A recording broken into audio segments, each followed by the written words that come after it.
Okay, so welcome everybody to this Capital Markets Day of Guard Therapeutics. It's a pleasure to be here, and I will start off with a short introduction of the company and the objective of today.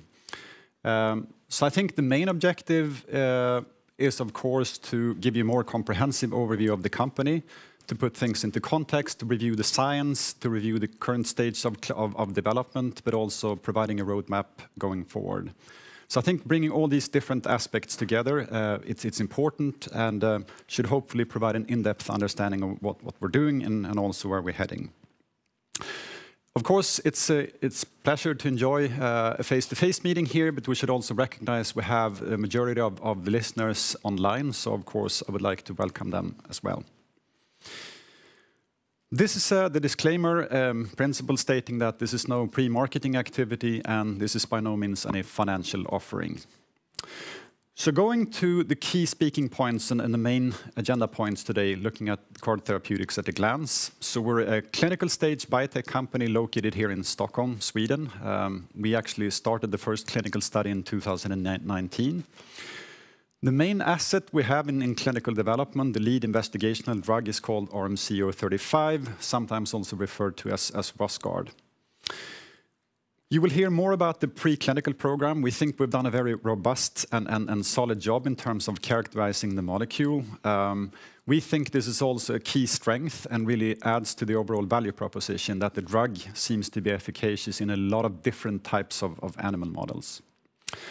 We've run a comprehensive phase 1 clinical program, which we'll also hear more about the individual studies.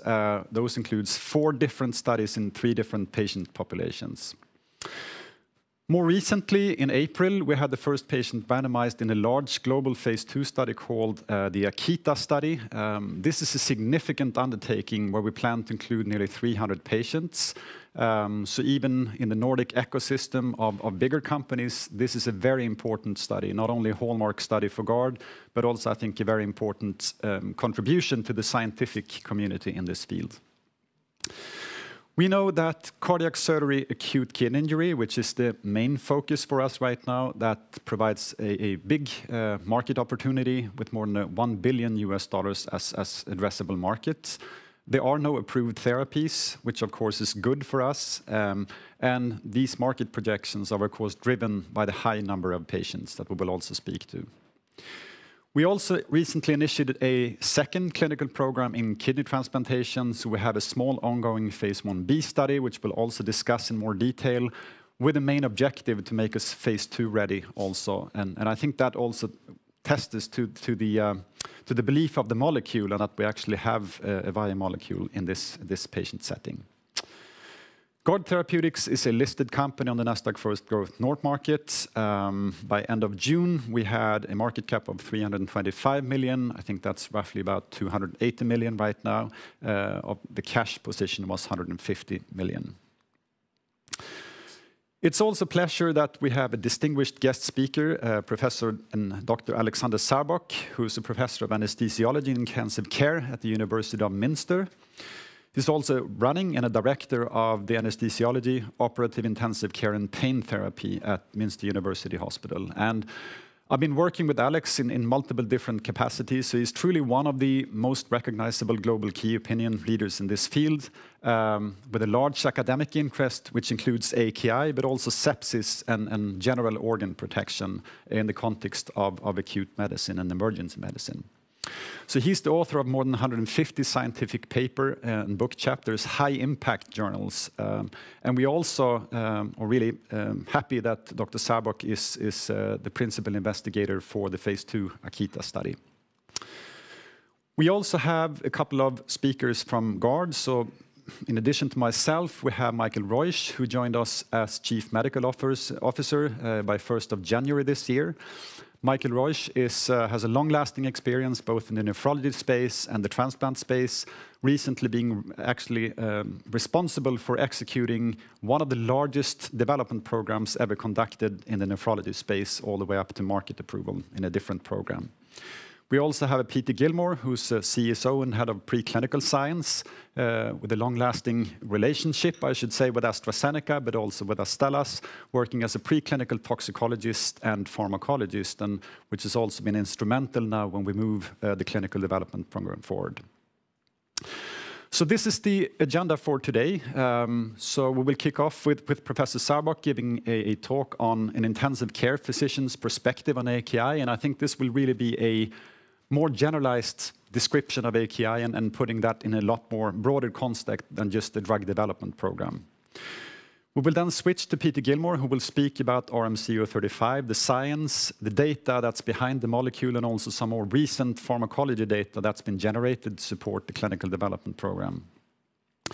Then we'll switch gears to the clinical part, presented by Dr. Roche, who will give an overview of the phase 1 program, including the results of those studies, and more the in-depth thinking of the design and the ongoing execution of the phase 2 Akita study.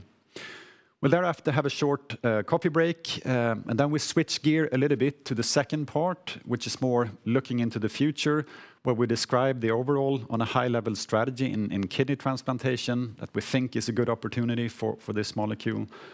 We also review the results, the draft results we have of some market and pricing exercises we've done with an external party now during summer, which points to what we could expect in terms of pricing reimbursement in the future, specifically in the US and specifically in the primary indication, which is cardiac surgery AKI.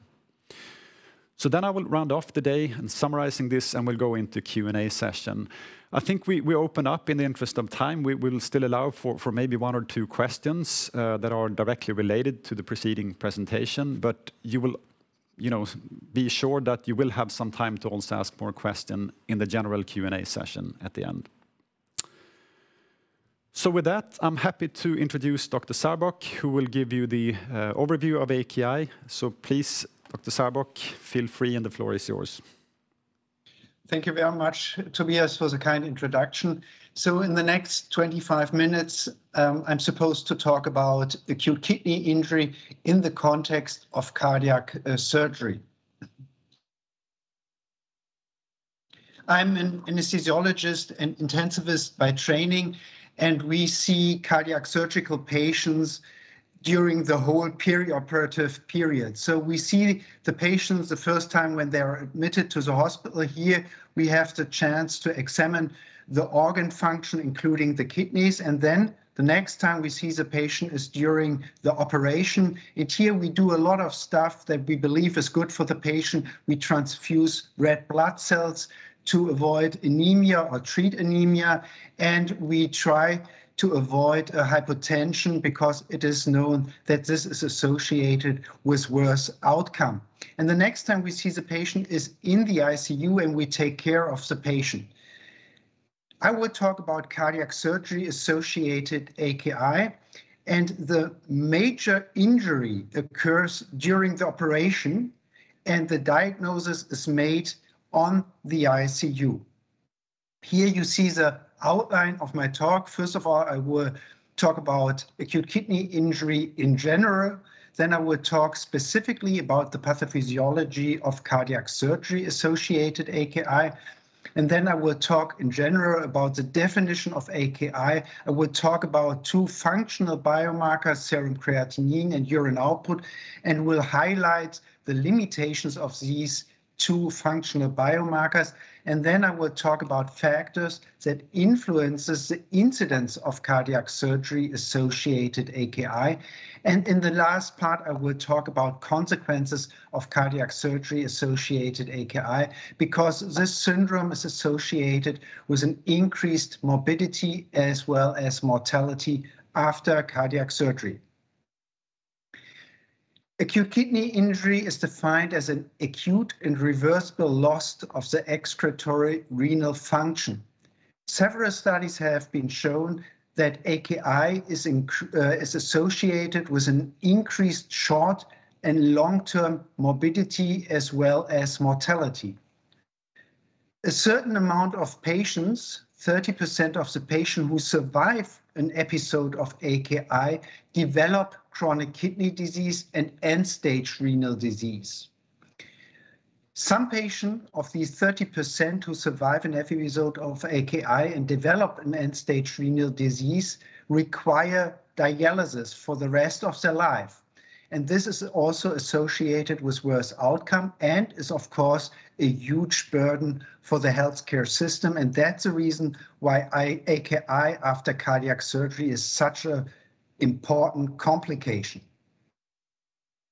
Acute kidney injury is a syndrome, and we cannot compare it with other diseases, for example, myocardial infarction, because myocardial infarction has one specific pathophysiology, whereas AKI is a syndrome that can be triggered by different causes and is similar to other syndromes in the ICU, for example, sepsis or acute lung injury.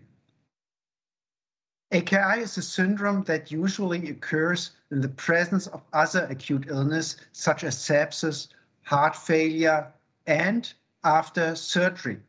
The pathophysiology of acute kidney injury depends on the underlying cause or disease. So that means that we cannot compare the pathophysiology of sepsis-associated AKI with the pathophysiology, for example, of cardiac surgery-associated AKI. AKI is like other syndromes in the ICU, like acute respiratory distress syndrome or sepsis.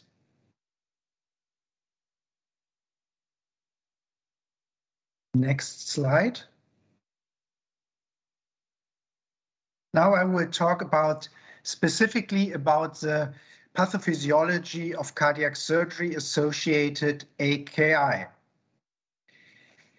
Here you see that the pathophysiology of cardiac surgery-associated AKI is complex, and here different signaling pathways are initiated, and the most important signaling pathways are inflammation, oxidative stress, ischemia reperfusion injury, and hemolysis. So if we have a patient who undergoes a normal surgery, abdominal surgery or something like this, surgery by itself induces an inflammation. However, most of the patients who undergo cardiac surgery, here the cardiopulmonary bypass is used, and during the cardiopulmonary bypass, the blood is exposed to the extracorporeal surface of the circuit, and this induces these three different signaling pathways. Once we use a cardiopulmonary bypass, hemolysis occurs, and this induces the production of free radicals, and this leads to a vasoconstriction and subsequently to a reduced renal perfusion, which might contribute to cardiac surgery-associated AKI. The use of the cardiopulmonary bypass also induces an inflammation with the release of different pro-inflammatory mediators, which also contribute to vasoconstriction and a reduced renal perfusion. And it has been shown that the use of the cardiopulmonary bypass also induces a renal ischemia reperfusion injury by inducing a renal vasoconstriction, and this leads to cell injury and cell death. And I will now address the three different pathways. Next slide.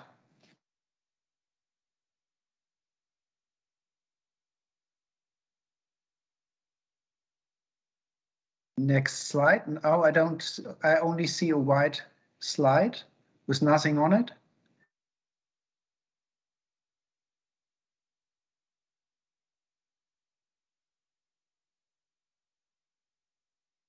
Now I have some technical problems. I don't see anything. I see only a white slide. I know what I want to talk about, and now I want to address the inflammatory pathway, and I wanted to show you some data from a study which was performed a couple of years ago, and here the authors investigated the association between pro-inflammatory mediators and the development of acute kidney injury. And this was a multi-center trial. And the authors included 6 sites, and they looked at almost 1,000 patients. And the authors investigated the pro-inflammatory cytokines IL-6 and IL-10. And they demonstrated that patients who developed an AKI had significantly higher interleukin-6 and interleukin-10 levels compared to patients who didn't develop an AKI after cardiac surgery. And this was true different days or at a couple of different time points after cardiac surgery, 1 day, 2 days, and 3 days. And then in the next step, the authors divided the different chemokine levels into tertiles and demonstrated that there is a direct association between the pro-inflammatory response, between the cytokine levels and the development of AKI and a worse long-term outcome.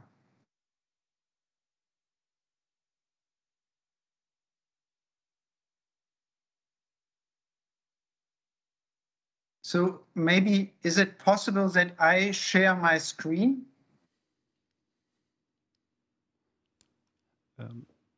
Or do you want to start the presentation again? Yeah, hi, Dr. Sabok. So we're trying to solve some technical issues because apparently there's a white screen also for us, so we see the same thing as you do. My presentation, I can keep talking, but I guess it's really hard to follow this without any slides. So I could also share my slides, but it's up to you. Can you share the screen? Yeah, if you can share your screen, Alex, that would be helpful, and you can present, move through the slides from your end. Give me 1 second now. I have to open the presentation first. Yeah, I will do this. Give me only 1 second, and then I can open this. And now I hope that I can share my slides. Can you see my slide deck right now? No, we cannot.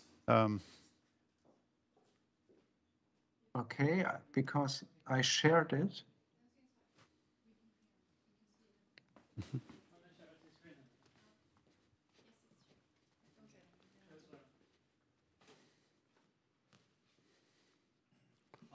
So I try something else. Yeah, you can continue, and we will make sure to get your screen. Yeah, so it's being projected now. So you can continue. Okay, it's been okay. Okay, hold on. Now I have. So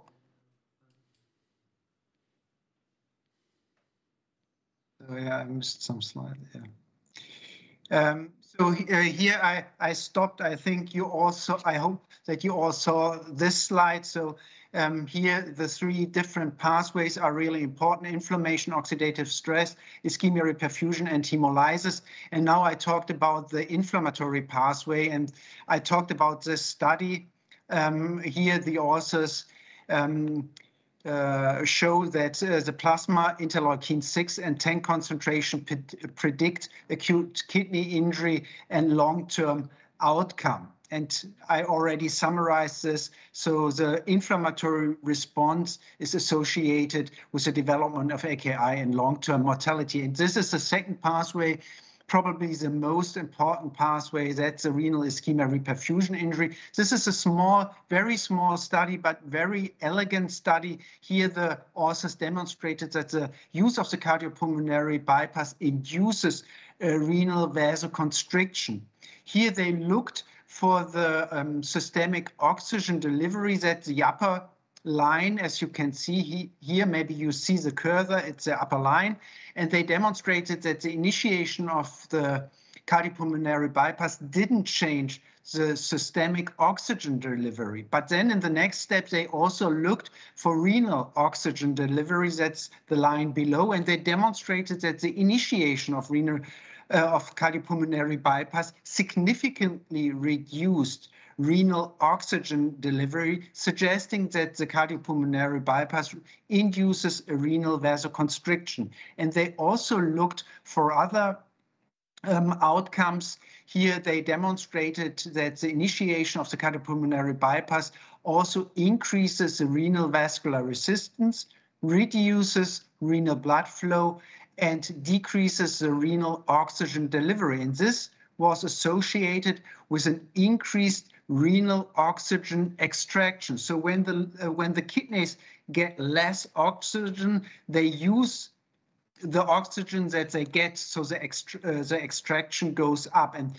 these these data are in line with the data above, so that there is a reduced renal blood flow and reduced renal oxygen delivery. And the third pathway is the hemolysis. Here, the authors investigated free hemoglobin after cardiac surgery at different time points and demonstrated that the free hemoglobin concentration goes up after the use of the cardiopulmonary bypass. The peak is 2 hours after the end of the cardiopulmonary bypass. And in the middle, you see that patients who developed an acute kidney injury had significantly higher free hemoglobin levels compared to patients who didn't develop an acute kidney injury.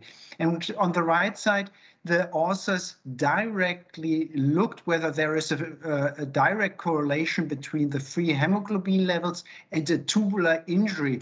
And here they measured NAG as a tubular damage marker, and they nicely demonstrated that there is a correlation between the free hemoglobin levels and a tubular damage. So the hemolysis pathway is really important, and this pathway leads to tubular damage. As I said, here you see the 3 major pathways contributing to cardiac surgery associated AKI, and RMC-035, that's endogenous human alpha-1 microglobulin, modulates all the 3 different pathways. So why is it important that we study cardiac surgery associated AKI? Or the other question is, why is cardiac surgery associated AKI the perfect AKI model? And this has a couple of reasons, because the AKI rate after cardiac surgery is really high. Unfortunately, there was a problem with the presentation. I wanted to show you that in an unbiased patient population, the AKI rate after cardiac surgery is 25%. But you can increase this if you look at a population with a high risk for AKI. So you can increase the AKI rate up to 50%. We exactly know when the injury occurs, and this is different from other models of AKI, for example, sepsis-associated AKI. Here, we often don't know when the injury occurs, but with cardiac surgery-associated AKI, we exactly know when the injury occurs. The injury occurs during the operation once we use the cardiopulmonary bypass. And the huge advantage is that cardiac surgery is really standardized across different centers, across different countries. And that's a huge advantage. And the last advantage of cardiac surgery-associated AKI is that it is easy to follow up the patients, because all the patients go to the ICU straight away. And here we have a good follow-up. And now I want to talk about the definition of acute kidney injury. Before 2003, we had more than 30 different definitions of AKI, and in the meantime, different definitions were introduced, Reifel criteria, Aiken criteria, and in 2012, the KDIGO criteria were introduced, and nowadays we use this definition, but you see here's still space for improvement. And here you see the KDIGO definition. This definition is based on changes of the serum creatinine and or urine output. And we have 3 different stages, stage 1, stage 2, and stage 3. However, we have to keep in mind that both functional biomarkers, serum creatinine and urine output, have several limitations.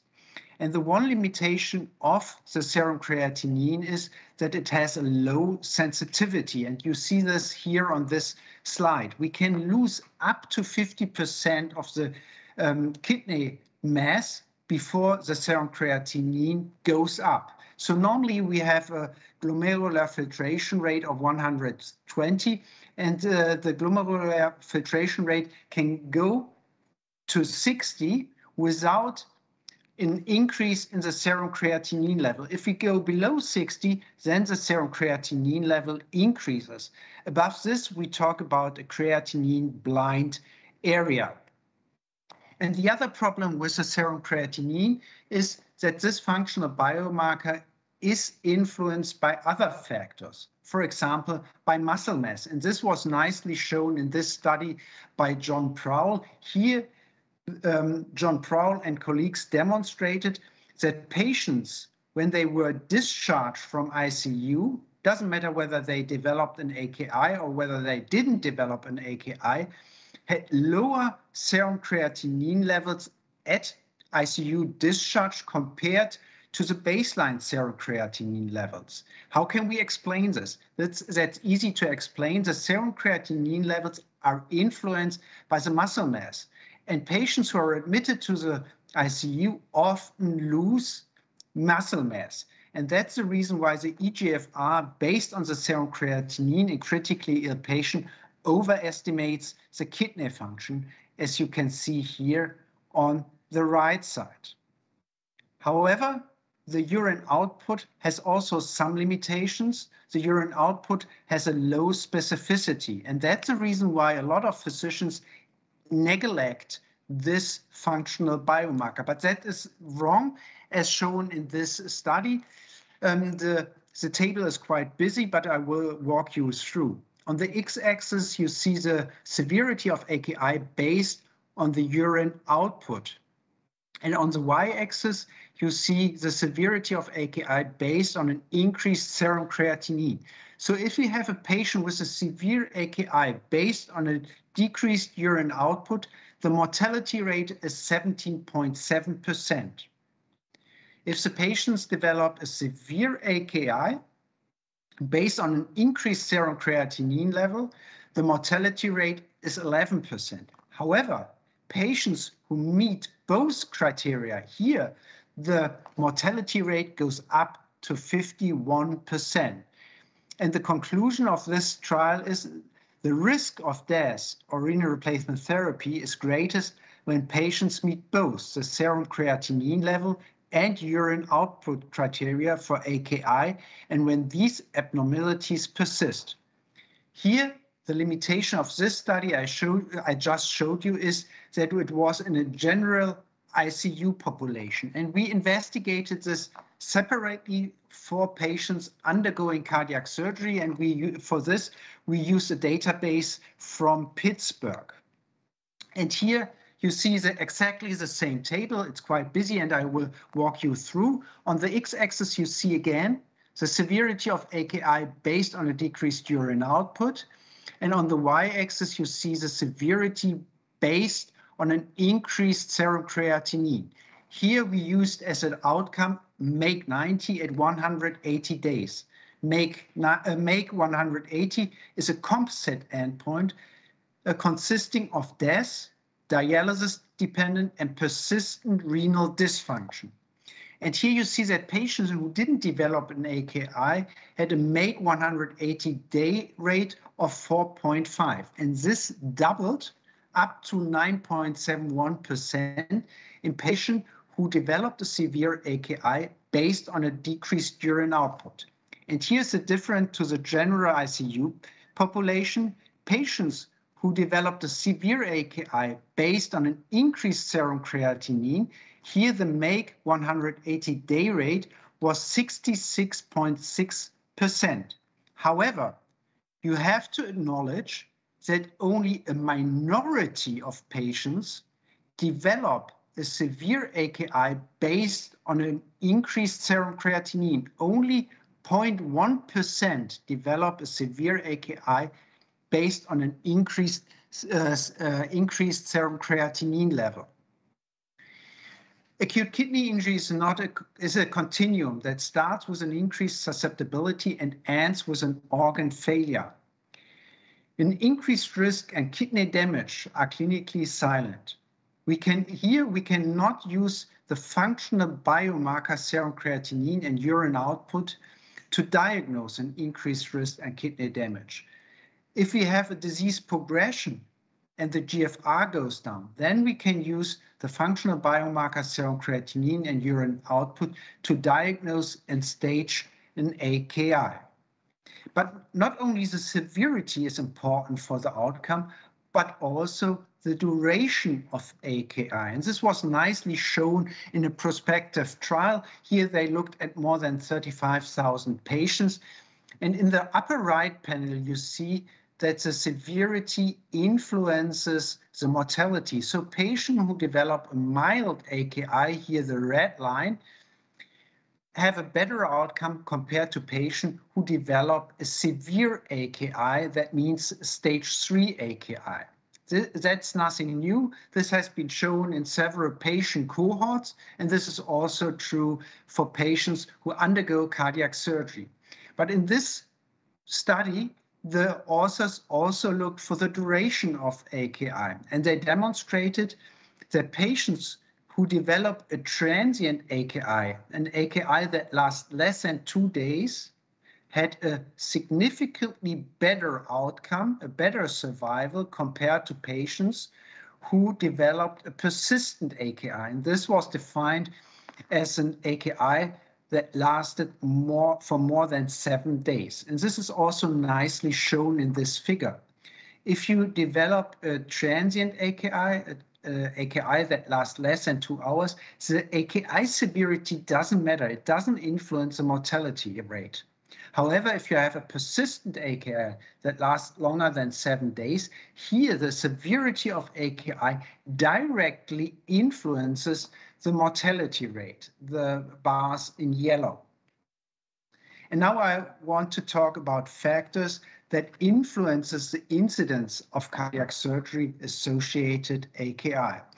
If we look at epidemiological studies and look for the AKI rate after cardiac surgery, the AKI incidence varies tremendously among different studies because all the different studies look at different patient cohorts, they look at different operations, and all these factors influences the AKI incidence. And here you see the list of factors that influences the AKI rate after cardiac surgery. It's very long, and I don't want to highlight all the different diseases or factors, but you can divide them in patient-related factors. These are mostly comorbidities, and procedure-related factors. These are factors that are related to surgery, or you can divide them into preoperative factors, intraoperative factors, and postoperative factors.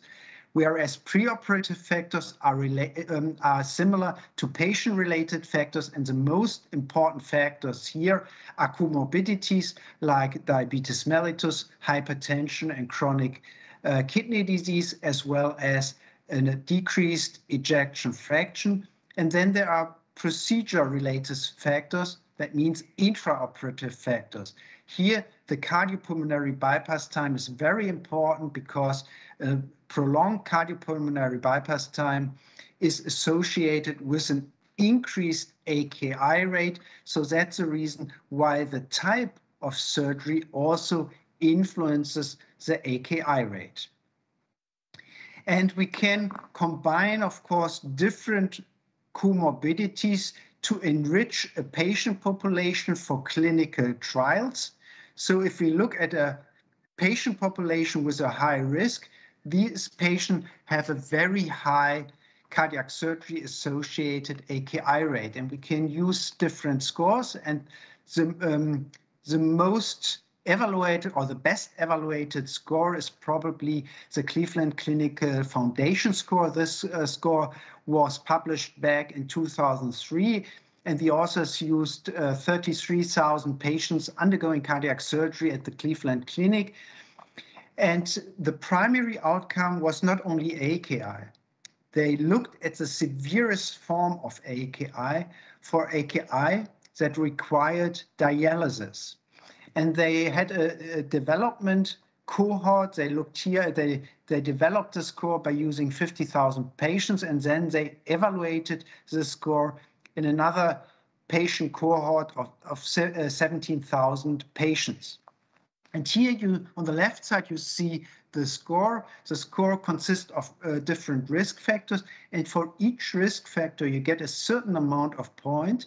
And the number of points you get correlates with a dialysis-dependent AKI after cardiac surgery. So the severest form of AKI.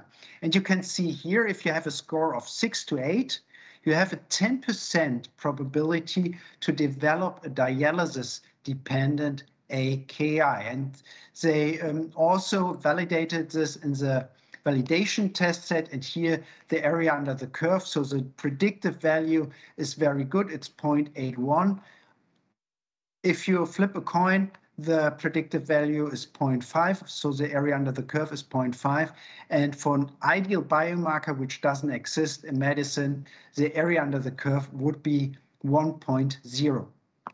What are the consequences of cardiac surgery-associated AKI? The development of acute kidney injury is associated with an increased morbidity, mortality, and cost. Indeed, the index hospitalization cost associated with AKI after cardiac surgery only in the US have been estimated to reach up $1 billion every year. Therefore, a 10% reduction of the AKI rate would save us $100 million every year. And this study investigated the complications of patients who developed an AKI after cardiothoracic surgery. This was a retrospective analysis, and they looked at almost 3,000 patients.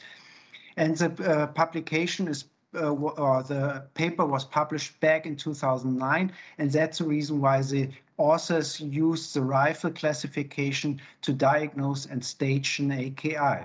And in this retrospective analysis, they demonstrated that approximately 40% of all the patients undergoing cardiac surgery developed an acute kidney injury. Most of the patients developed a mild AKI, but 8% developed a severe AKI. 6% of the patients with AKI required renal replacement therapy. But the authors also demonstrated that the development of AKI was associated with an increased complication rate.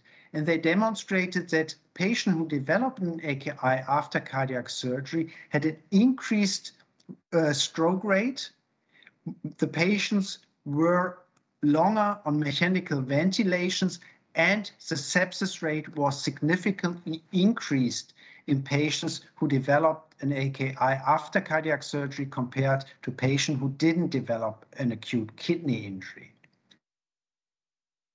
This is another study looking at the long-term consequences of AKI. And here the authors looked for the development of chronic kidney disease after cardiac surgery, and they demonstrated that even a mild AKI, that means a stage 1 AKI that persisted for more than 48 hours, was associated with an increased rate of chronic kidney injury. Here the hazard ratio goes up to 3.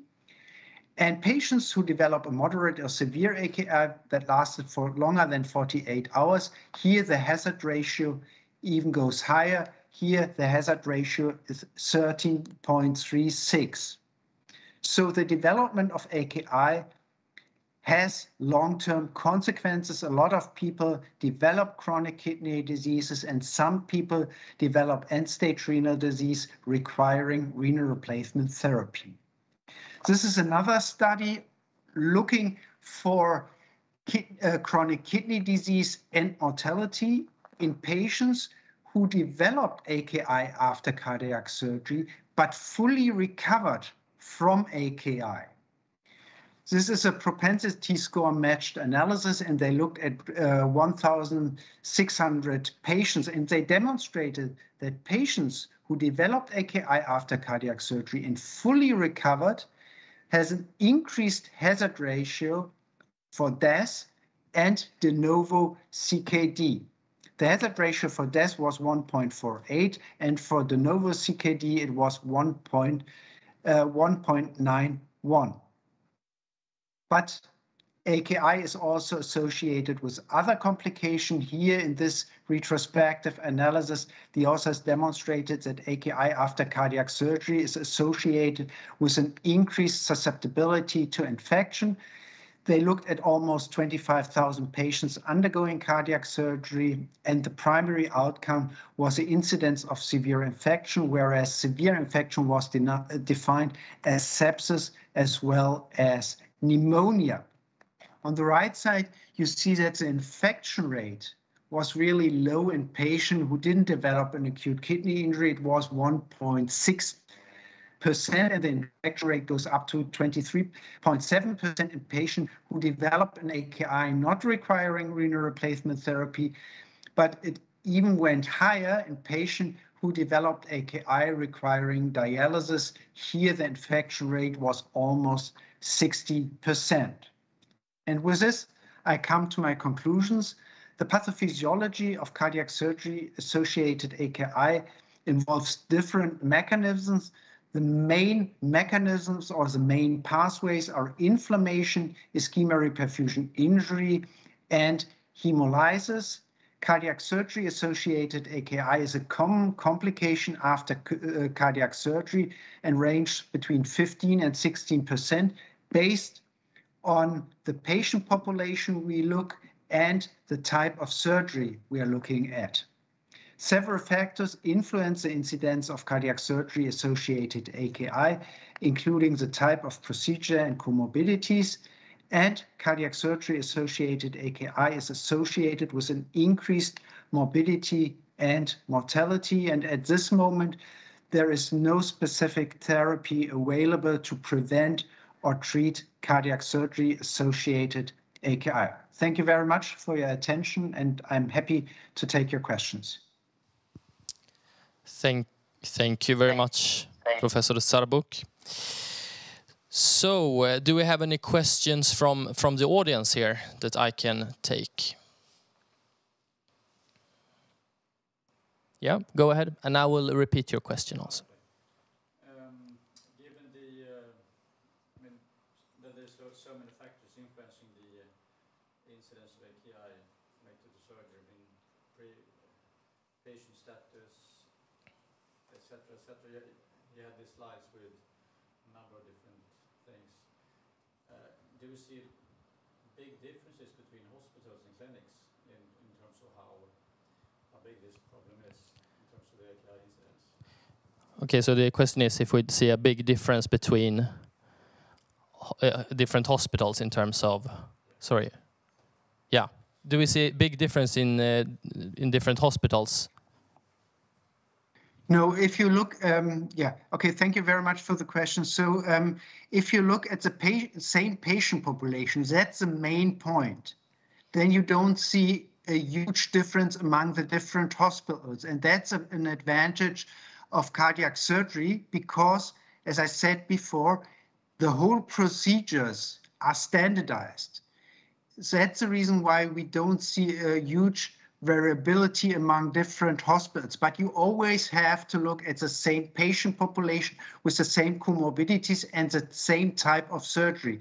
You cannot compare a patient, a 50-year-old patient who doesn't have any comorbidities, who undergoes CABG, with an 80-year-old female who has CKD and undergoes a combined surgery, CABG, and valve replacement. That's the main point. But if you look at the same patient population, the variability among different hospitals is not huge.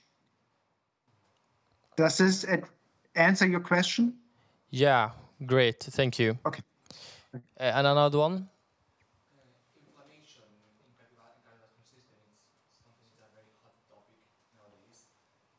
Is there any trial that has happened previously where IL-6 and IL-10 that Professor showed that have a lot of importance in the development of the disease? Does it work blocking IL-6 and IL-10 pathways? Okay, I think it's easier if you take the mic here. Thank you very much, Professor. Since cardiovascular inflammation is a very hot topic nowadays, has it ever been done in any clinical trial to block the IL-6 and IL-10 pathways in the context of acute kidney injury? It hasn't been done so far, but I only showed you one study which investigated IL-6 and IL-10. I could have also shown you another study investigating IL-8 or TNF-alpha or whatever. So different pro-inflammatory mediators are released, and this induces the inflammatory response. So it will, in humans, you won't be successful if you only block one cytokine, so one pro-inflammatory mediator, because there are so many pro-inflammatory mediators. The inflammatory response is so strong that it won't have an effect if you only block one pro-inflammatory mediator, one cytokine. So with other words, if you only block IL-6, you won't be successful. Great. Thank you very much, Professor, for attending this, and thank you for a great presentation. Thank you very much. And now it's time for Peter Gilmore, who's gonna talk about preclinical work. Go ahead. Thank you. Well, good afternoon, everyone. Today I'd like to introduce the science and the mechanisms and some of the pharmacology data behind the drug RMC-035, which of course is a novel and first-in-class investigational drug by GARD. So RMC-035 is the first in class. Of course, it's the first recombinant A1M being developed for the treatment of acute kidney injuries. It's a biologic, a therapeutic protein, which is delivered by intravenous injection or infusion in subjects. It's a recombinant variant of the endogenous protein alpha-1 microglobulin. We call that A1M, and I'll describe this a little bit more in the subsequent slides. It has a short treatment period, duration of only 2 to 5 days, which is appropriate for use in the ICU. And I think importantly for this product, its preclinical efficacy has been shown in more than 10 disease models, which provides confidence of the translational value of the drug, as more efficacy in different models shows the breadth of efficacy to translate to clinical efficacy ultimately. And also, it's ideal for the treatment of acute kidney injury for 3 reasons. 1, the mechanism of action is well aligned with the disease pathways, which Professor Zarbok has just outlined. 2, it targets several pathways. That differentiates it from previous treatments that have been tried in acute kidney injury, whereby the multifactorial reasons for developing AKI are targeted by this drug. And furthermore, the ideal distribution and rapid uptake of this molecule to the kidney tubular cells, that is the site of injury in acute kidney injury, shows that this molecule is ideal for actually targeting the areas where pathophysiology occurs. Now, alpha-1 microglobulin is a member of the lipocalin drug protein family. This is a highly conserved superfamily of proteins found in bacteria, plants, and vertebrates. It has a specific 3-dimensional structure of protein strands forming a cylinder, around a central pocket. And this central pocket allows lipocalins to be involved in the binding, storage, and transportation of small hydrophobic or chemical reactive molecules. That's why we call it a blueprint for novel drugs, because the pocket allowing it to transport molecules allows us to have a variety of functions within the body, such as transporting and storing steroids, lipids, and of course heme. These can also act as immune modulators, antioxidants, or signal transducers in both cell development and cell homeostasis. Now, alpha-1 microglobulin, A1M, is a natural protector of the kidneys, as I suggested. This is a member of the lipocalin family, which is found in all vertebrates, so it's evolutionarily conserved. It's mainly produced in the liver, although its expression, both in the liver and in some tissues, is stimulated and increased by oxidative stress and by free heme. It's found in both the plasma and in tissues all over the body, so it's present in blood, extravascular compartments, and all tissues where there's oxidative stress can occur. And importantly for this molecule, it's renally cleared, so as it's produced in the liver, it circulates around the body, and then is cleared and excreted through the kidney. It serves as a tissue housekeeping protein, that is, it mops up oxidative stress and free radicals and free heme throughout the body, acting as a circulating waste bucket, if you like.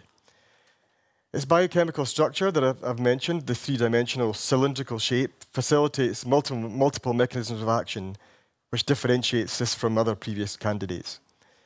So, in summary, the properties of this endogenous A1M can be leveraged for the treatment of acute kidney injury.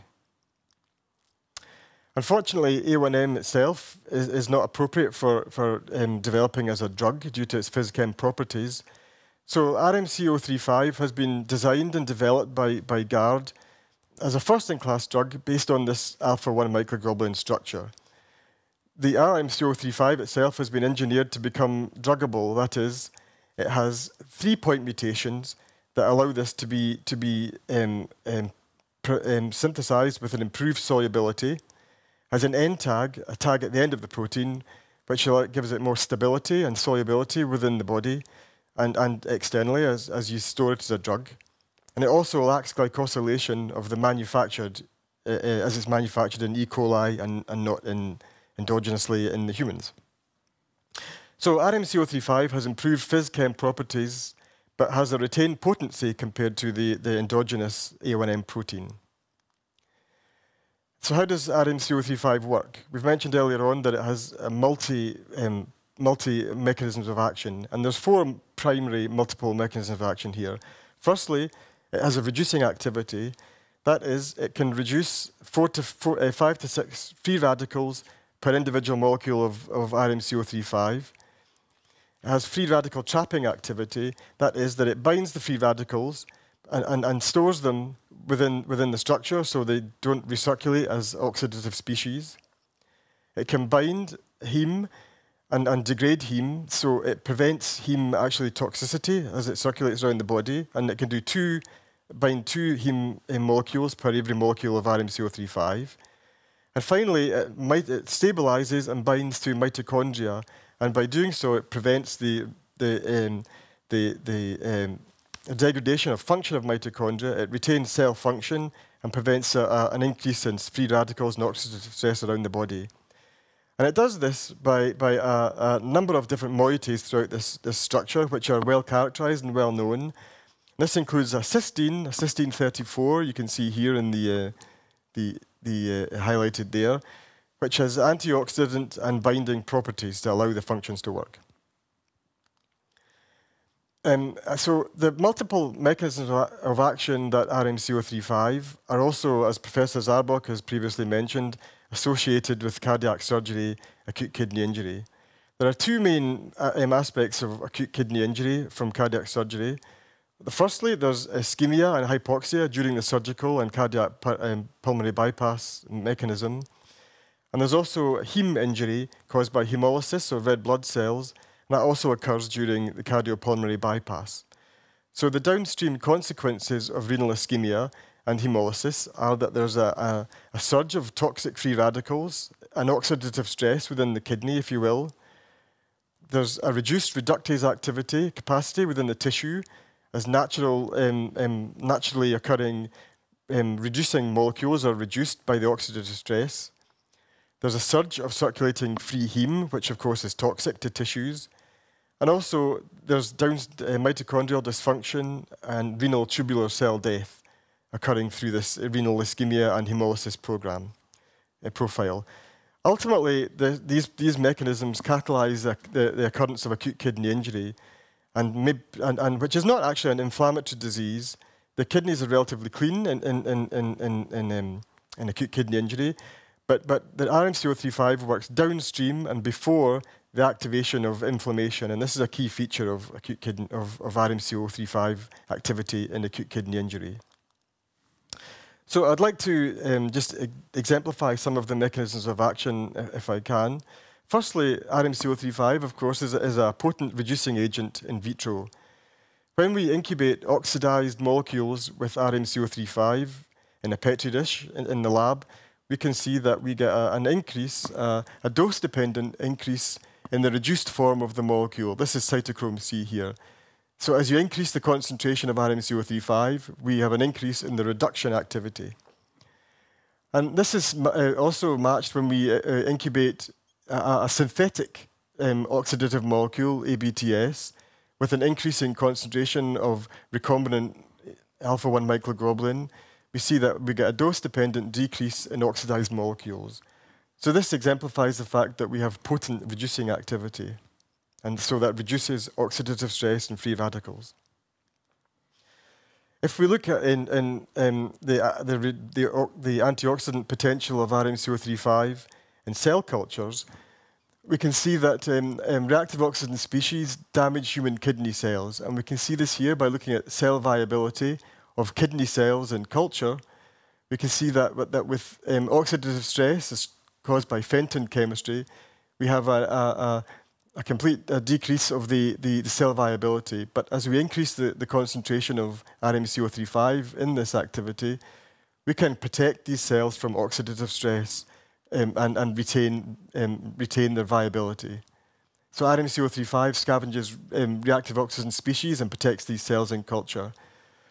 Furthermore, if we look at the expression of a stress response gene in these same cells, we can see that there's an increase in the stress gene response with hydrogen peroxide, Fenton chemistry, causing free radicals. And this is significantly decreased with RMCO35 and a recombinant A1M protein. Furthermore, just to further exemplify the heme binding aspect of RMCO35, reducing toxicity, we can show by looking at the absorbance spectra of heme when incubated with RMCO35 or with a recombinant A1M as a model. We can see that the heme absorbance spectra changes and binds to RMCO35 and A1M to show quite clearly that there's complete binding of the heme protein to A1M and RMCO35. Plus, when we incubate kidney cells in culture with heme, this is a free heme here, we see that we have a toxic effect that is killing the kidney cells in culture, that is inhibited in a dose-dependent manner when we increase the concentration of recombinant A1M and RMCO35 in culture. So it protects the cells from heme toxicity. Finally, we have the mitochondrial activity as measured in two methods here. RMCO35 itself, or a tool compound, binds to the mitochondria at complex 1. This is a part of the oxidative complex respiratory chain on mitochondria. It stabilizes the structure and function and reduces reactive oxygen species. And as mitochondria are respiring and carrying out their function, they use oxygen. And we can see when we look at the oxygen consumption rate that cells treated with heme have a reduced oxygen consumption rate, showing a reduced mitochondrial function. And this is inhibited and preserved when we treat with recombinant A1M, so we show that we protect and maintain mitochondrial function. And it does this, as we look here at keratinocytes, these are skin cells treated with heme. We can see normally we have a nice mitochondrial structure. When they're incubated with heme, the mitochondria becomes swollen and there's a lot of structural dysfunction within these cells. Then we treat with heme and alpha-1 microglobulin, we can see that we completely protect the mitochondria and maintain mitochondrial function.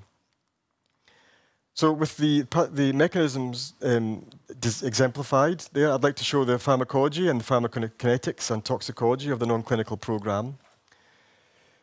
Just to summarize, RMC-035 has a consistent performance in vivo in a number of different disease models, which provides consistent efficacy in multiple species, giving us confidence that there'll be translation to efficacy in the clinic.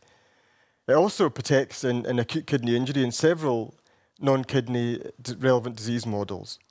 But recently, we've been doing pharmacology to optimize the pathology, that is the treatment of RMC-035 in vivo in our pharmacology experiments, which I'm going to show now.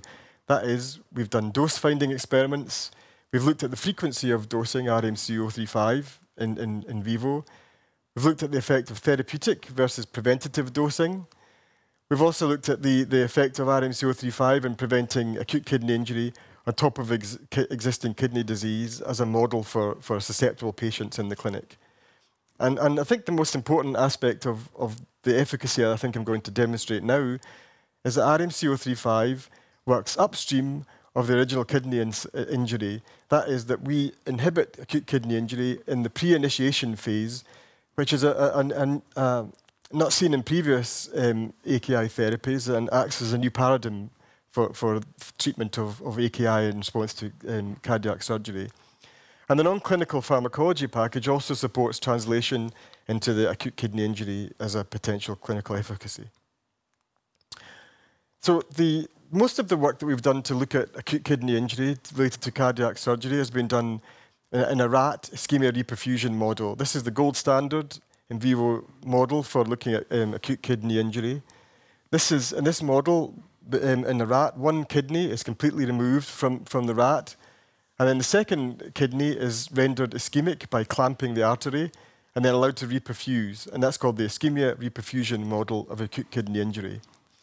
And we can see that if we look at between baseline, this is a tubular kidney injury marker, specific for the region where acute kidney injury occurs in the clinic. We can see that we have a significant increase in kidney injury marker at 24 hours post-clamp ischemia. And if we treat with RMC-035 at 2 milligrams per kilogram with 5 doses over 48 hours, we have a significant decrease in the injury to the tubules in the kidneys of these rats. And this occurs not only at 24 hours, but also at 5 days, showing that just treatment over 40 hours has a prolonged effect of protecting the kidneys in these rats. Equally, if we look at a renal filtration marker in blood urea nitrogen, we can see that we have an increase again of blood urea nitrogen systemically at 24 hours, 48 hours, and up to day 5. And this is significantly inhibited by RMC-035 when treated to these rats. Furthermore, if we look at the renal function, the actual functional activity of these kidneys in these rats, we can see that over 24 hours and 5 days, RMC-035 preserves the renal function from these rats. And also, if we look at the albumin level, which is an important marker of structural damage of the kidney, we can see that between 24 hours and 5 days, treatment with RMC-035 completely prevents the structural damage to the kidneys and reduces the amount of albumin in the urine in these animals.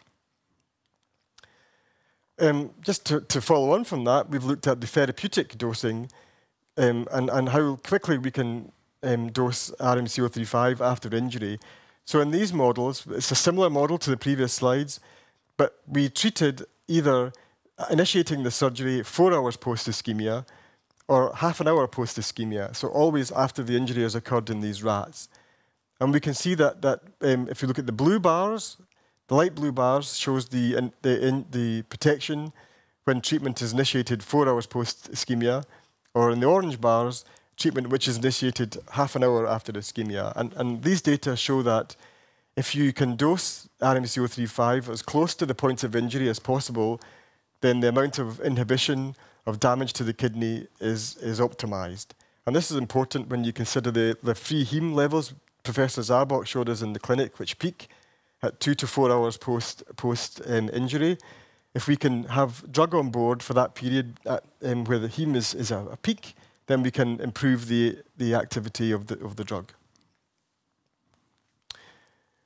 Furthermore, if we look at this dosing post-injury, if we look at the kidney injury marker that I mentioned earlier, KIM1, we can see that we completely inhibit this drug, even when dosed after the therapy, but close to as close to the injury as possible. We have the optimal inhibition of tubular injury. And also, if you look at the glomerular filtration rate, the actual kidney function, the activity is obviously best when the drug is added as close to the injury as possible. Now, one issue that we have in the clinic, of course, is that the kidney injury occurs in susceptible patients. So we had a model of acute kidney injury on CKD. That is, before we removed one kidney and give the animals an ischemia period in the remaining kidney for 30 minutes. But then we had a 4-week recovery period, before which then we added a second ischemic kidney injury, and we dosed RMC-035 as before, but we only dosed 30 minutes before ischemia and 4 hours post-ischemia. And we can see here that from baseline to day 1, with the vehicle-treated groups, the dark blue, we have an increase in systemic plasma creatinine, a marker for kidney injury, which is inhibited from day 2, 3, and 7 with RMC-035 treatment. And importantly, that in this susceptible rat model, even 2 doses of RMC-035, which cover the period of peak oxidative stress in heme, is protected at day 7 post the injury period. So I mentioned earlier on that RMC-035 is perfect for treating AKI because of the distribution. And if you look here, radio-labeled RMC-035 was treated to rats. And you can see here that after 10 minutes after treatment, the radioactivity can almost solely be seen within the kidneys of these rats. And if that's quantified, we can see that after 10 minutes, already the vast majority of the protein, RMC-035, is already distributed in the kidney, making the kidney the ideal target for this drug. And actually, if we want to look closer at this, we use a fluorescent-labeled RMC-035, which is injected to these rats. And if you look, we can track the presence of RMC-035 in the kidney tubules. You can see here at 6 minutes, there's a hazy blue in the tubules of the rats. That's disappeared after 70 minutes. So an hour later, the RMC-035 has been trafficked from the proximal tubules and into proximal tubular cells. So it's actually internalized in the cells where the damage occurs in proximal tubular injury, making it perfect for this indication. So just a little note about the toxicology package, which supports RMC-035. As an endogenous protein, we have a good safety profile, which has been evaluated in 4 GLP repeat dose toxicity studies in rats, marmosets, and in cynomolgus monkeys. The findings were all limited to mild kidney responses. Kidney response is expected from a small protein, which is injected.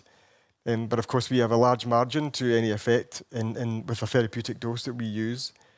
But this is caused by a tubular deposition of drug at high doses called protein overload, which is a well-known phenomenon for therapeutic proteins. As well as having a safe compound here, the toxicology program is actually complete because of the indications, that is cardiac surgery and of course transplant. The toxicology program is adequate to take us towards NDA and market authorization, so no further work would need to be done. So just to summarize, RMC-035 itself is a novel drug for the prevention and early treatment of AKI. It has got a well-characterized and published mode of action with key pathophysiology targets that are present within acute kidney injury. It's got a robust and reproducible efficacy in multi-disease models and species, showing that there's confidence that this will translate to efficacy in the clinic. It has a short half-life and rapid distribution to the kidneys. It's a natural protein with good safety profile. And of course, because it targets acute kidney injury upstream of the injury, it's a new paradigm and a new treatment strategy for AKI with this molecule. And with that, I'll finish. Thank you. Great. Thank you for an exciting presentation. Do we have any questions from the audience?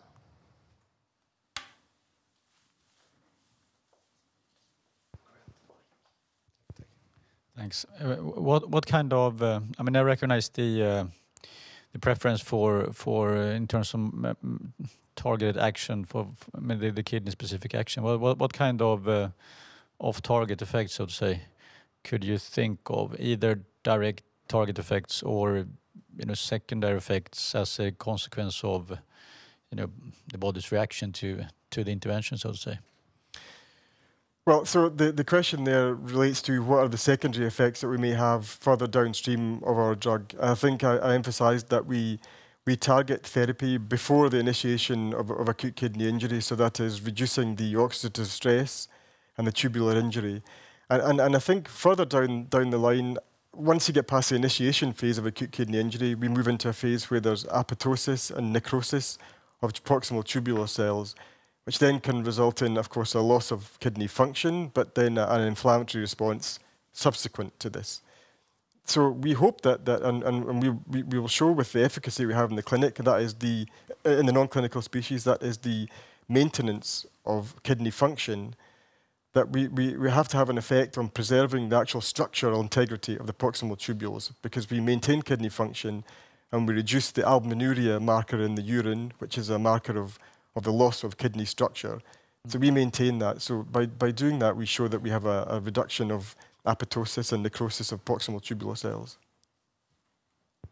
And then I mean, hypothetically in clinical trials, but then any magnitude of kidney damage during a procedure that would where an interventional drug should be cleared, so to say. Is that the scenario you could see? So I think the question is about is there a magnitude of acute kidney injury within the clinic which is within the therapeutic range, or perhaps would be beyond what could be treated. I mean, I think the first thing to suggest is that the rat ischemia reperfusion model is a pretty severe model of kidney injury. So for clamp ischemia and free heme itself, it's a pretty severe model. And I think that we've shown efficacy in both the rat ischemia reperfusion model, that we have confidence that we will have a reasonable effect, a good effect in that kind of severity of injury within the clinic. Of course, there are comorbidities in the clinic which can affect the ischemia reperfusion injury, but I think with the multiple mechanisms of action we cover a lot of bases in the pathophysiology that Professor Zarbot mentioned. So I think RMC-035 is well placed to combat a number of different pathophysiologies of severities of acute kidney injury. Okay. One last question here. There were a lot of graphs, but I seem to remember that in one study where you compared administration before injury and 4 hours afterwards, there wasn't a huge difference when you looked at GFR between the vehicle and the 4 hours post-injury, but there was, I see the relevance for dosing it as early as possible. Mm-hmm. But in terms of, the reasoning behind doing multiple dosings after injury, what is the sort of most specific and finding that you've seen preclinically that makes you want to do the repeated dosing after injury? So we've shown that if you look at the pathophysiology, the level of oxidative stress peaks in the few hours post injury, as does the amount of free heme. So Professor Zarbot showed that it peaks at 2 hours post. The oxidative stress can go on for 24 to 40 hours post ischemic injury. So we want to dampen down that effect both just before or at the period of ischemia and reperfusion, where there's a huge surge of toxic free radicals, but also try to make sure we mitigate against any subsequent ischemic periods that occur post the surgery, so that actually prevents any subsequent microthrombi or any other things that might cause free radicals beyond there. And that graph you showed, actually, both those treatments were initiated post-therapy. So we actually know that if we treat preclinically before therapy, we have the same effect on GFR. So, but also there could be additional injury in the real world. Absolutely, and the period beyond, yes. So it's important to cover that 48-hour period, yeah, we think. Thank you, Peter, for that great overview of the preclinical work. Now it's time for Michael Roche, that our Chief Medical Officer of Guard Therapeutics. You're welcome. Thank you very much. Allow me to start with an overview of what is the subject of our work, basically doing clinical studies, gathering clinical evidence. And as you see from this slide, a lot of studies have been completed in phase 1, covering 2 studies with healthy subjects, 1 study with subjects with renal impairment, and we have also a study completed in patients with cardiac surgery. Ongoing studies in 2 indications, one of them CSAKI, this is the Akita study, and the Roche study in kidney transplantation, which I will address later. As you see, also a broad range of doses had been tested, 30-fold difference between lowest and highest dose, and main topics as per phase, safety and tolerability, excuse me, in phase 1, and efficacy and safety for the studies in patients. So what is it that is given to the patients? What is the product consisting of? And that is basically a so-called concentrate for intravenous infusion. It's delivered as such in vials to the hospitals, where it will be for use being diluted with saline solution and then applied as an intravenous infusion in patients, mainly via a central venous catheter. We have used also for study in healthy subjects, peripheral venous catheters. I will come back to that because there were some findings respective to that. The current dosing paradigm, and that nicely fits into the discussion of the previous Q&A we had here, is that we start dosing at the time of a release of the cardiopulmonary bypass and dose 6, 12, 24, and 48 hours afterwards in order to cover both the initial period when ischemia reperfusion injury sets in, as well as the period covering the period where continued oxidative stress and also heme exerts their action. The duration of the infusion is different for the first 2 ones, covering 60 minutes in order to bring as much drug to the body as long as possible. That has also to do with clinical realities, and the final 3 doses are administered in 30 minutes. So what happens if these doses are applied to the patient? And this is graphically representing what's happened in terms of pharmacokinetics. How is the drug distributed in the body? We see that following a 30 minutes infusion of a single dose, we see dose proportional exposure, meaning area under the curve or Cmax increased dose proportionally. We have a multi-exponential plasma elimination phase with a rapid initial elimination and around 80% decrease within 1 hour following the end of the infusion. And that is this take-home message. Dose linearity and dose proportional exposure is also observed or reproduced in the multiple ascending dose studies, again in healthy subjects, where again the maximum concentration was observed either 30 or 60 minutes, which so at the end of the infusion. Correlation between dose and exposure, and also no accumulation being seen with this dosing regimen here. We have heard that the drug is renally excreted, so it's likely to assume that impairment of renal function might have an impact on pharmacokinetics. That's why this was studied in a study with subjects which had renal impairment, single-dose study. And basically it shows that with declining renal function, so with declining eGFR, also the clearance of the drug declined. What does that mean?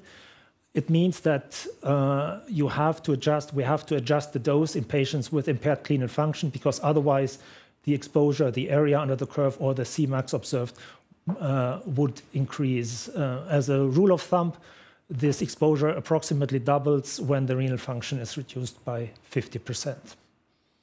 And that has consequences, and for the design of studies, the start dose in the phase 2 Akita study, as well as in future studies, is dependent then on the renal function of the patient at baseline.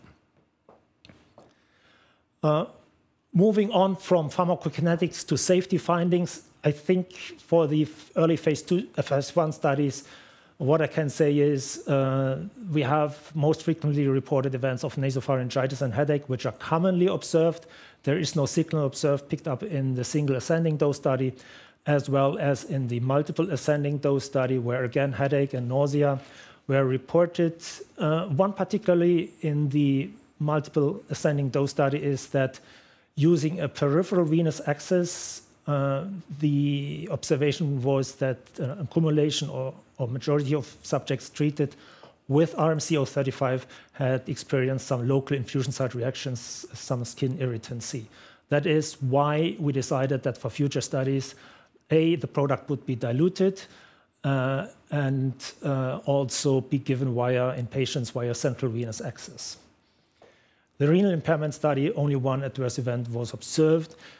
The take-home message here is no safety signal was picked up from these phase 1 studies. And we also looked further into safety before moving on into the current proof of concept study, by doing a pilot safety study actually in the site of Professor Zabok, who you heard earlier today, where safety and tolerability were assessed in a randomized double-blind study of patients undergoing cardiac surgery. The comparison was placebo with a 2-to-1 randomization, and the study took place in the first half of the previous year. An exploratory analysis of urine biomarkers for renal tubular cell injury and stress was added. I want to send a precaution already at this stage. This study with 12 subjects is of course not powered to make any meaningful conclusions from this exploratory analysis. In terms of safety overview, we see adverse events as well as serious adverse events, because this is a severely or critically ill population under intensive care units. Most of the serious adverse events consist of prolongation of hospitalization. But the point is, the profile of adverse events observed in the study was in line with the expectations for this underlying population, and no signal with specificity for RMC-035 could be picked up. Also, no drug withdrawal required or no relationship to study drug as assessed by the investigator. Now, a couple of words on the exploratory biomarkers assessed in this study. A panel of urine biomarkers was assessed to look at tubular cell stress or injury, which was measured 4 and 24 hours after the onset of the surgery. If we look first here in this slide at the graphics for the renal cell injury biomarkers, we see, as expected in the placebo group, for liver fatty acid binding protein and NGAL, we see an increase under placebo, which was blunted when in the group treated with RMC-035. For kidney injury molecule 1, the pattern is not as straightforward or difficult to interpret, because, as you see, no real placebo increase was seen.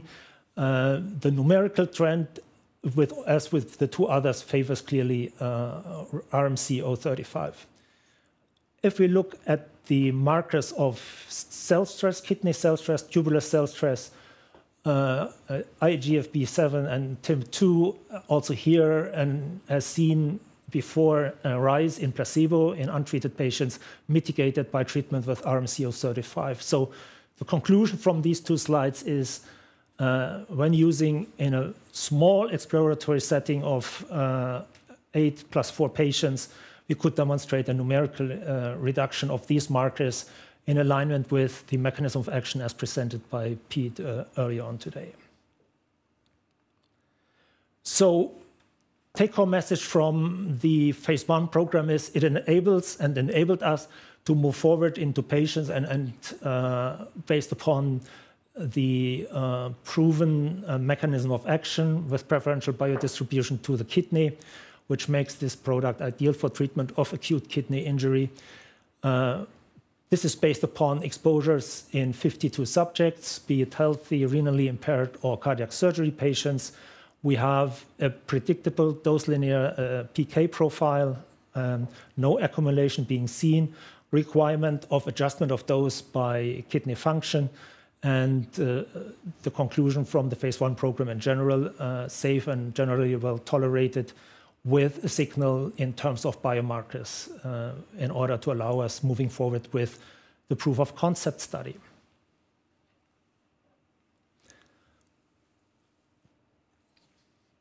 And that is the design of the Akita study, which Dr. Agarwal had mentioned earlier on, the study which is right now in clinical phase. Our intent and purpose was here to pick up a signal in terms of proof of concept, and that's why we went into a population of cardiac surgery patients at elevated risk for developing acute kidney injury. I will come to details later on that. We use a state-of-the-art design consisting of randomized, placebo-controlled, double-blind study with an adaptive design element. I will also come back to that, assessment in parallel groups. The study is powered with 268 patients in order to pick up a meaningful difference in risk compared to placebo rate. And as mentioned before, we have adjusted the starting doses to 2 doses depending on the kidney function, the eGFR of the patients. The primary endpoint is a clinical endpoint based upon the occurrence or not of acute kidney injury, according to the KDIGO definition, based upon both either urinary output or serum creatinine. We will have various sub-analyses by AKI duration, by AKI stage, or whether it was based on serum creatinine or urinary output only. And other key secondary endpoints include renal function assessment, dialysis initiation, or markers such as length of hospital or ICU stay in order to sort out possible clinical relevances here. The ultimate aim is that the results of a study designed like this will inform and facilitate informed decision-making about an optimal phase 3 design.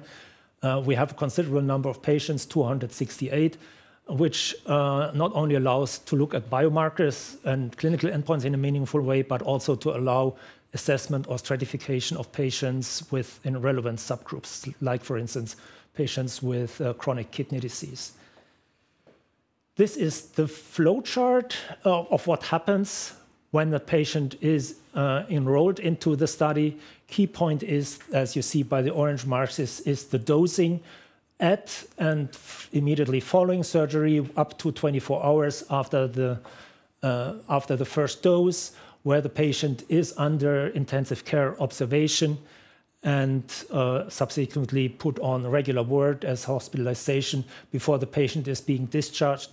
And here we have 2 follow-up visits after 1 month and after 3 months, which will be supported, can be supported by home healthcare service. That gives me the opportunity also to comment on a relevant aspect here. This is a study which follows standard of care. Basically, we are not doing something experimental on top of the patient's routine care. This is in line with routine care of the patients. We have a short treatment period, so intense in terms of data collection, and a limited follow-up period. So unlike chronic treatment indications, this is very straightforward and in line with routine clinical care. What is it that we are looking at in terms of study population? We are looking at adult patients. They are scheduled for a non-emergent surgery with the use of a cardiopulmonary bypass. So cardiopulmonary bypass is mandatory, and that can be either a coronary artery bypass graft or CABG surgery, or a valve surgery, or the surgery of an ascending aortic aneurysm. CABG is expected to be in the majority of patients, but also combined types of surgeries are possible. If only one type of surgery is done, then we require the presence of at least 2 risk factors, well-known risk factors for acute kidney injury to be present. If there is a combined surgery, for instance, bypass graft and valve surgery, then only 1 additional AKI risk factor is required, because the combination of 2 surgeries itself is already leading to elevated risk compared to single type. And you see here, exemplary here, the risk factors which are included or which have to be ticked off, basically, for presence or not. So that is decreased cardiac output. It's whether patients had a previous history of cardiac surgery, type 2 diabetes mellitus, older age, here 70 years, heart failure, or a previous history of acute kidney injury. Anemia as one of the predisposing risk factors. You will recognize many of these have been on the list of, on the long list of Professor Sauerbock presented earlier on, and these are well known and recognized also as per KDIGO guidelines. So again, study a population at elevated risk to increase the probability of picking up a signal in a study of 268 patients. We plan a blinded interim analysis after 134 patients have been randomized and treated. 134 corresponds to 50% of the target number. Technically, this blinded interim analysis is a pre-specified one with a specific charter. An independent data monitoring committee will perform this analysis, and it is based upon pre-specified so-called conditional power scenarios. Conditional power gives you an idea about the probability of a statistically significant difference at the end of the study, given the data at the time of the interim analysis. And as said, we have pre-specified conditional power scenarios, which can lead in principle to 3 different outcomes of the study, which you see here on this slide. One outcome is continuation of the study as planned, meaning with the planned patient number of 268, expansion of the sample size to a maximum of 348 subjects. And both of these are good because they indicate that the independent committee, based upon the pre-specified criteria, see a reasonable success probability for this study. The last point is the determination of the study for safety and or futility, which is not based upon a formal pre-specified criteria. In all patients which fall below a certain conditional power category will be looked at, but not only looking at the primary endpoint, that supportive data will be pulled in too, such as safety, of course, and other efficacy endpoint data. On the timeline, I think we are in a good shape. The study is progressing on track. Currently, well, I have to correct the number here. Currently, we have 57 patients randomized into the study, meaning the recruitment is in line with our projections. We have sites on board in North America and in Europe, Canada, and you see the countries here. On a time scale, we expect the interim data in the first quarter of 2023 for the interim analysis I just spoke about, and top-line data to be reported towards the end of next year. Now, we're already looking into the midterm future, so what is also next then after that, and what I present here is the blueprint for a pivotal phase 3 study based upon what we currently know and what we currently know in terms of regulatory requirement. We know that one pivotal study would be required, phase 3 study, for submission of a registration dossier. We have a plan to do an adaptive combined dose finding and pivotal study consisting basically of one step of finding the optimal therapeutic dose, which would then be confirmed in the pivotal part. The idea is also that the dose finding would be based on a short-term acute endpoint, whereas the pivotal part, the confirmatory part, would be based on MAKE endpoint, MAKE meaning major adverse kidney events, consisting of dialysis, decrease in eGFR, or death. You see here our estimations, which have to be driven, of course, by the outcomes of the phase 2 study, of the Akita study, with around 250 to 200 for the dose-finding part and 600 to 800 for the confirmatory study. I say that will be data-driven. The decision for that will be data-driven following the Akita results in order to optimize this design, and also, of course, following feedback and interaction with regulators. And also here, we have, based upon the Akita results, the opportunity for so-called optimizing the population, for instance, targeting a certain risk group, like patients with chronic kidney disease. So I think we are well set up in terms of progressing the study, which would enable us to optimally design a phase 2b, phase 3 study, but that's forward-looking. And my overall summary at this stage is we have a drug with a targeted and ideal mechanism for treatment of cardiac surgery-associated AKI. The biodistribution profile makes the drug easily handleable.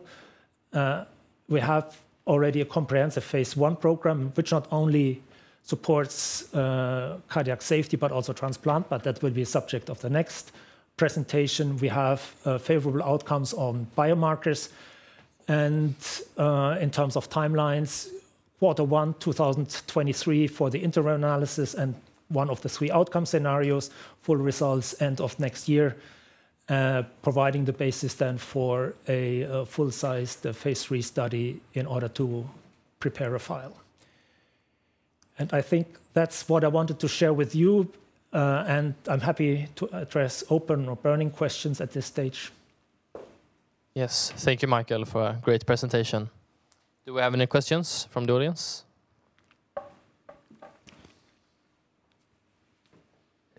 Sorry for all the questions, but can you say anything about the experience in terms of screen failures into the trial so far?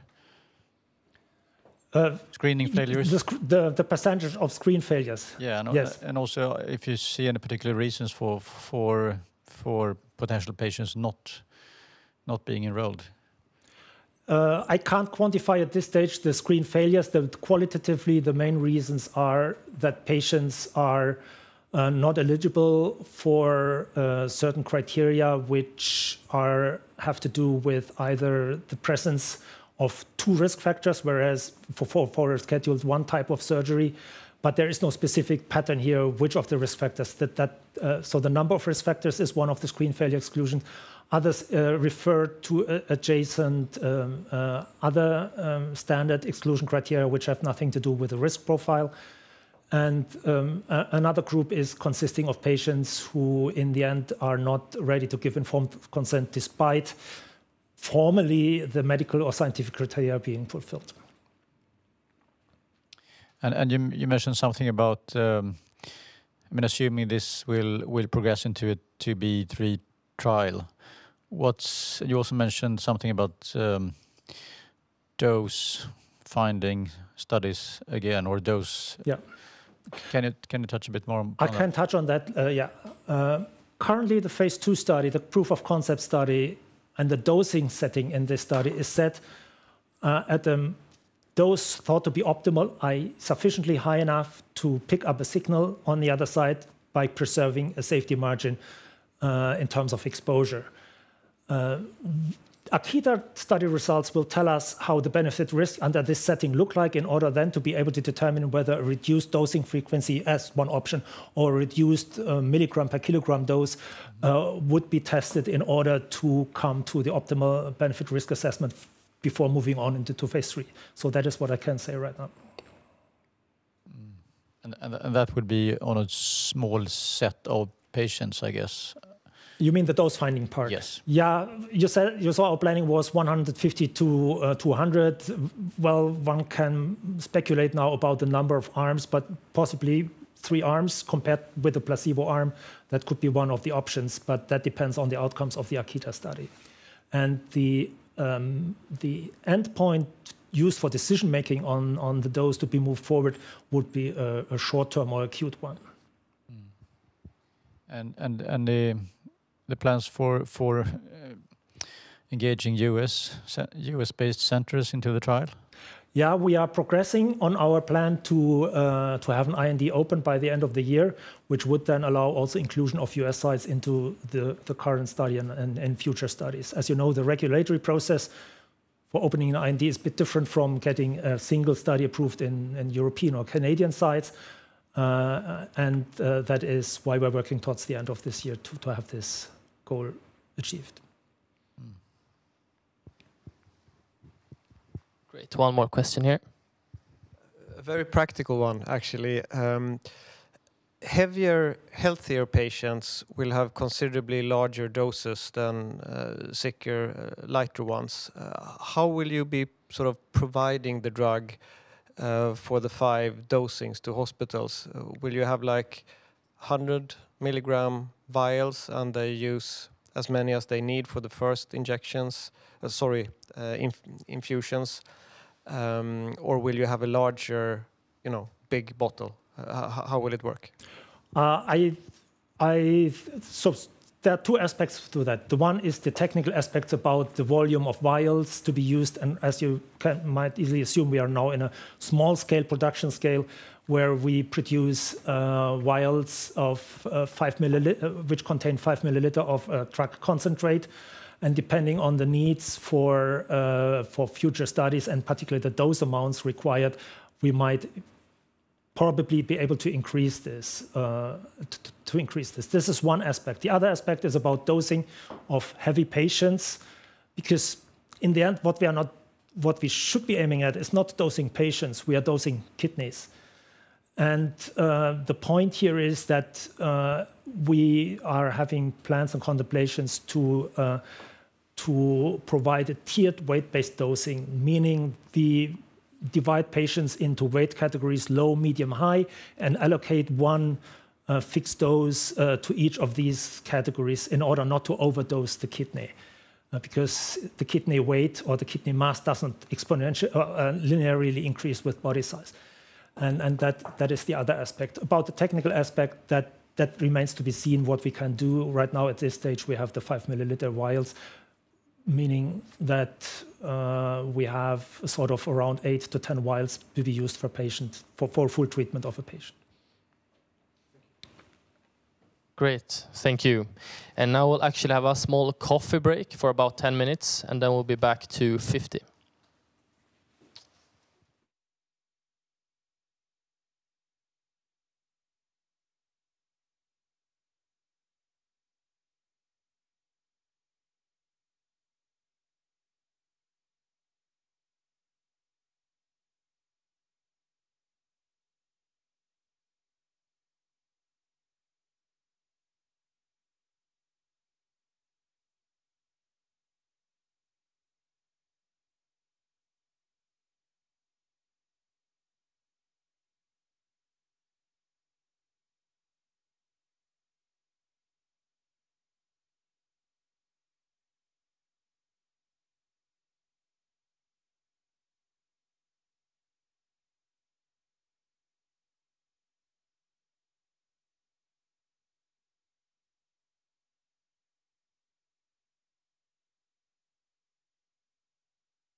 Second part, this time focused on kidney transplantation and our plans for that. First of all, I'd like to talk a little bit about the opportunities for RMC-035 in kidney transplantation, because many of the prerequisites for cardiac surgery-associated AKI do also fit here.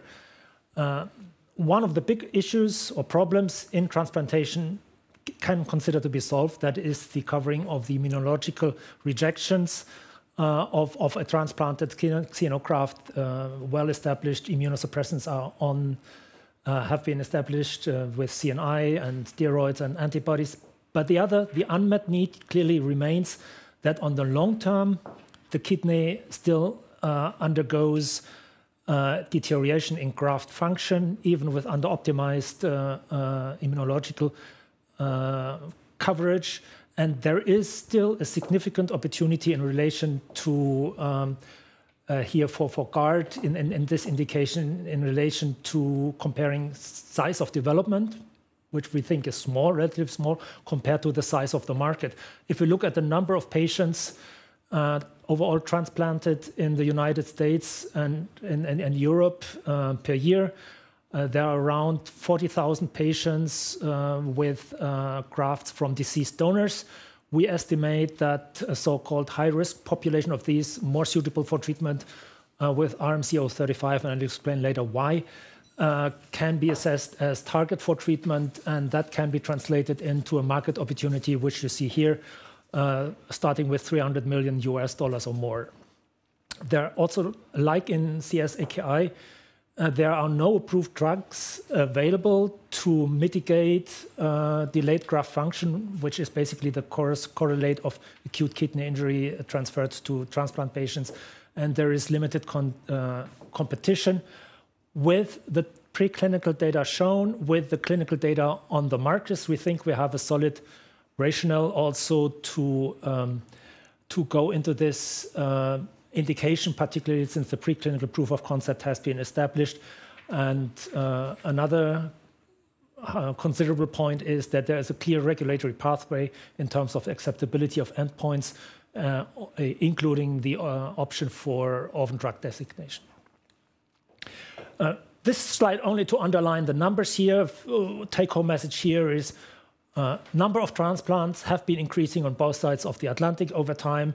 As said, if you take those numbers together from US and Europe, we have more than 40,000 overall transplantations, more than 40,000 from deceased donors, 44 from including living-related donors, and cardiac death and brain death makes a big proportion of these deceased donors.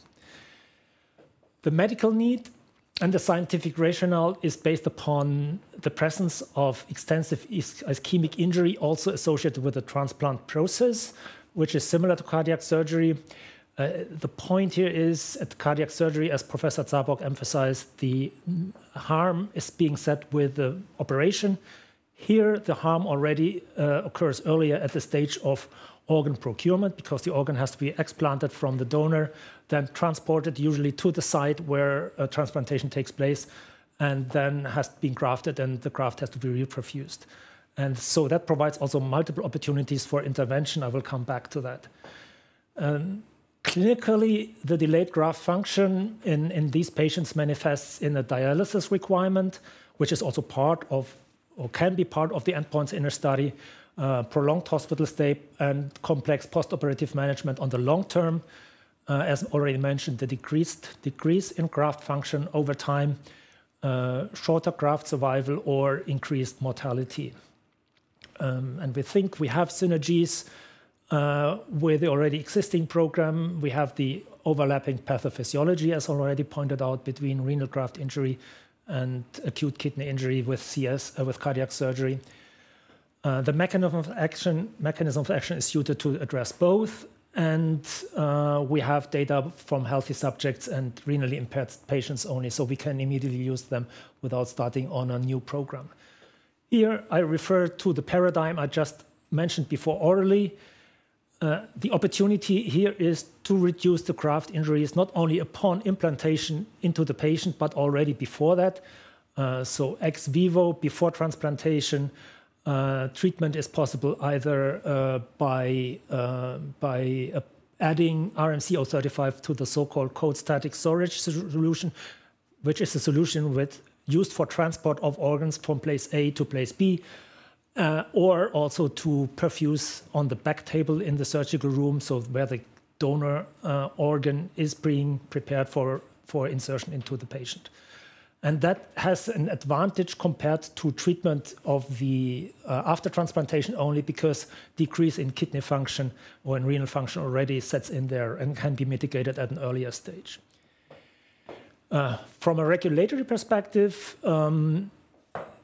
the FDA, we know that the FDA views improvement of delayed graft function as a priority indication, as also characterized by the issuance of a FDA guidance in 2019. Given the epidemiology of the field, number of transplants on both sides of the Atlantic, this provides also orphan drug designation opportunity. And as already mentioned, no approved drugs are available for prevention of delayed graft function or improvement of the kidney graft function. That means, indirectly, placebo comparison is acceptable, downsizing thereby number of the program, no need to demonstrate non-inferiority. And the guidance offers several opportunities for assessment of endpoint. One of them is the traditional definition of delayed graft function, meaning any dialysis requirement within 7 days following transplantation, which is a binary endpoint with some limitations in it. Also, the interpretation of dialysis requirement might not only be due to imminent impaired kidney function, but also hypervolemia, for instance, to be removed independent of kidney function. But certainly a clinically meaningful endpoint is what FDA also accepts is the stabilization or improvement or less deterioration in eGFR in kidney graft function following 1 year after transplantation. So how does our vision and blueprint for a phase 3 program look like? It has crystallized out already with the first study, which is ongoing. We thought before going directly from the data in healthy subjects, in renally impaired subjects, into a proof of concept study, we are interested in particularly the PK, the pharmacokinetics of RMC-035 in renally transplanted patients, knowing already that this is a population where harm to this kidney definitely has been set. And as we heard, renally impaired subjects means reduction of dose. We want to test the optimal dose, which we can give in a proof of concept study following similar design and thoughts like in the proof of concept study of Akita.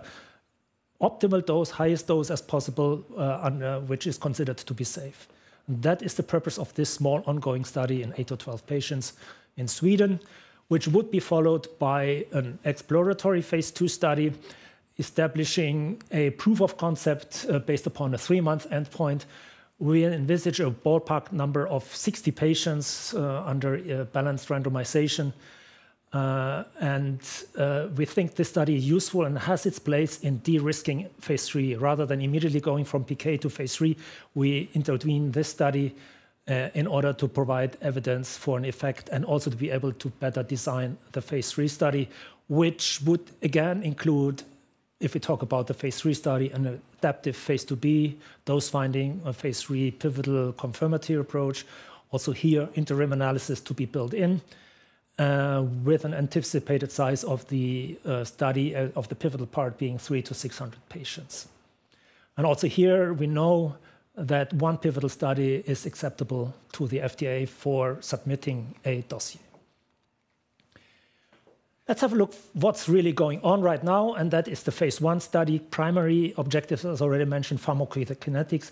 We are interested in impact on exposure. So that's why we take AUC and also maximum concentration as primary parameters. We assess also additional pharmacokinetic parameters besides safety, and we also look at renal function. Immunogenicity is a standard part of the program. We look, since we have a therapeutic protein, for anti-drug antibodies in a standard way.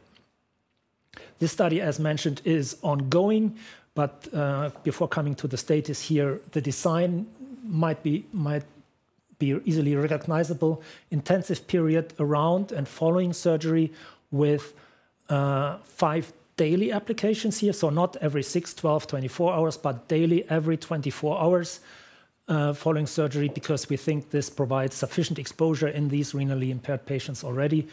The first cohort will look at doses of 0.3 milligram for all 5 doses.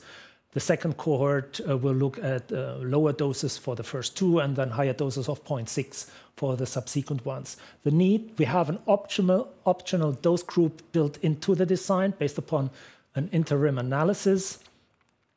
And this interim analysis will be conducted in the first quarter of 2023, next year.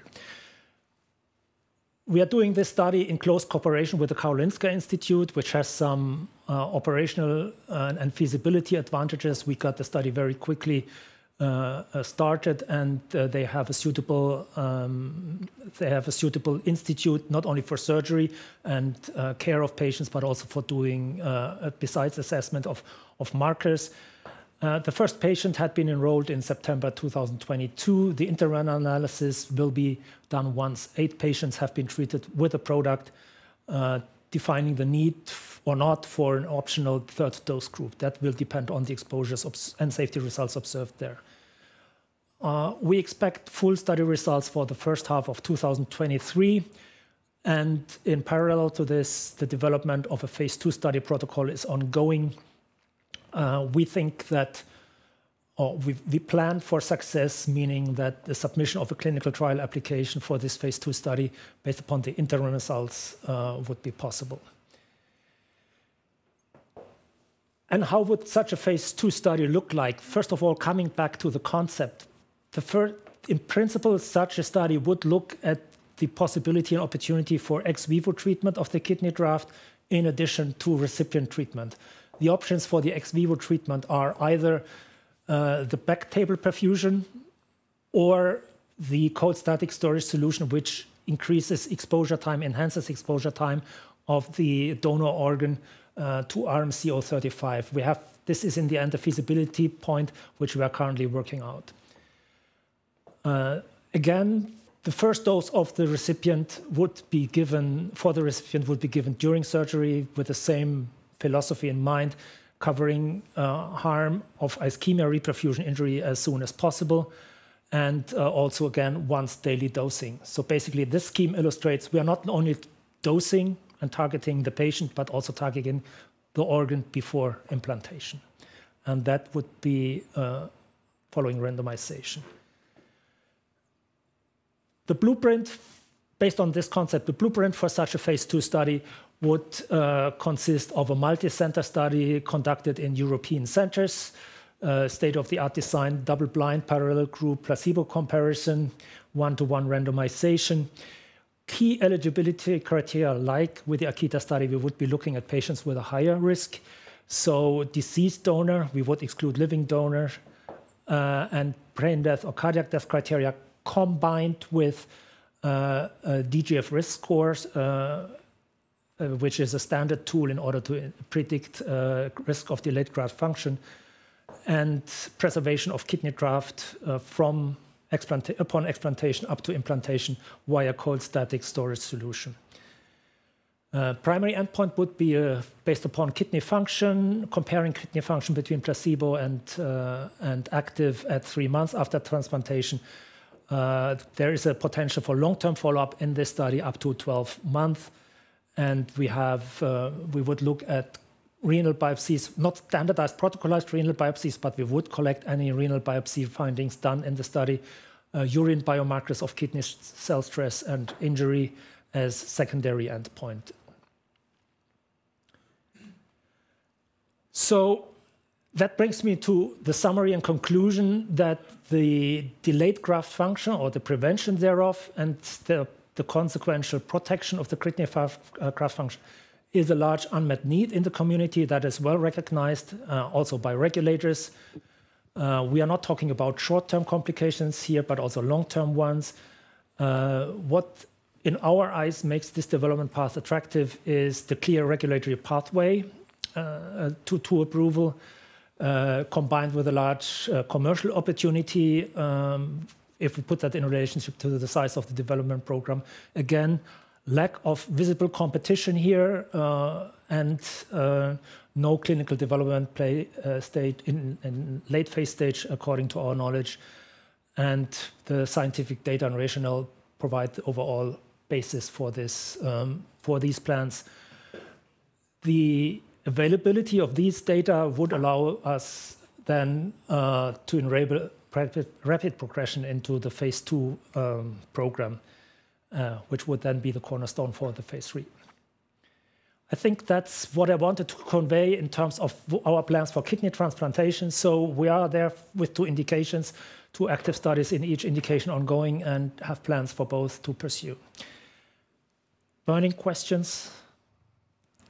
Great. Any questions on kidney transplantation? The ex vivo treatment, or yeah, you're considering. I mean, can you touch upon how standardized, I mean, throughout the world, or the countries where you think about to engage in a phase 2 setting? How standardized is that procedural handling of grafts?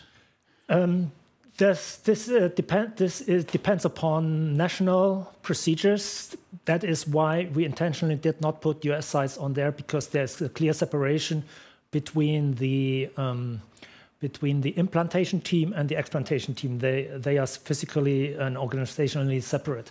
This is not the case in some European countries. We are currently exploring this, because the idea would be that the study would run in a limited number of sites, which would be responsible both for treatment of the recipient as well as involved in the pre-treatment of the organ upon explantation.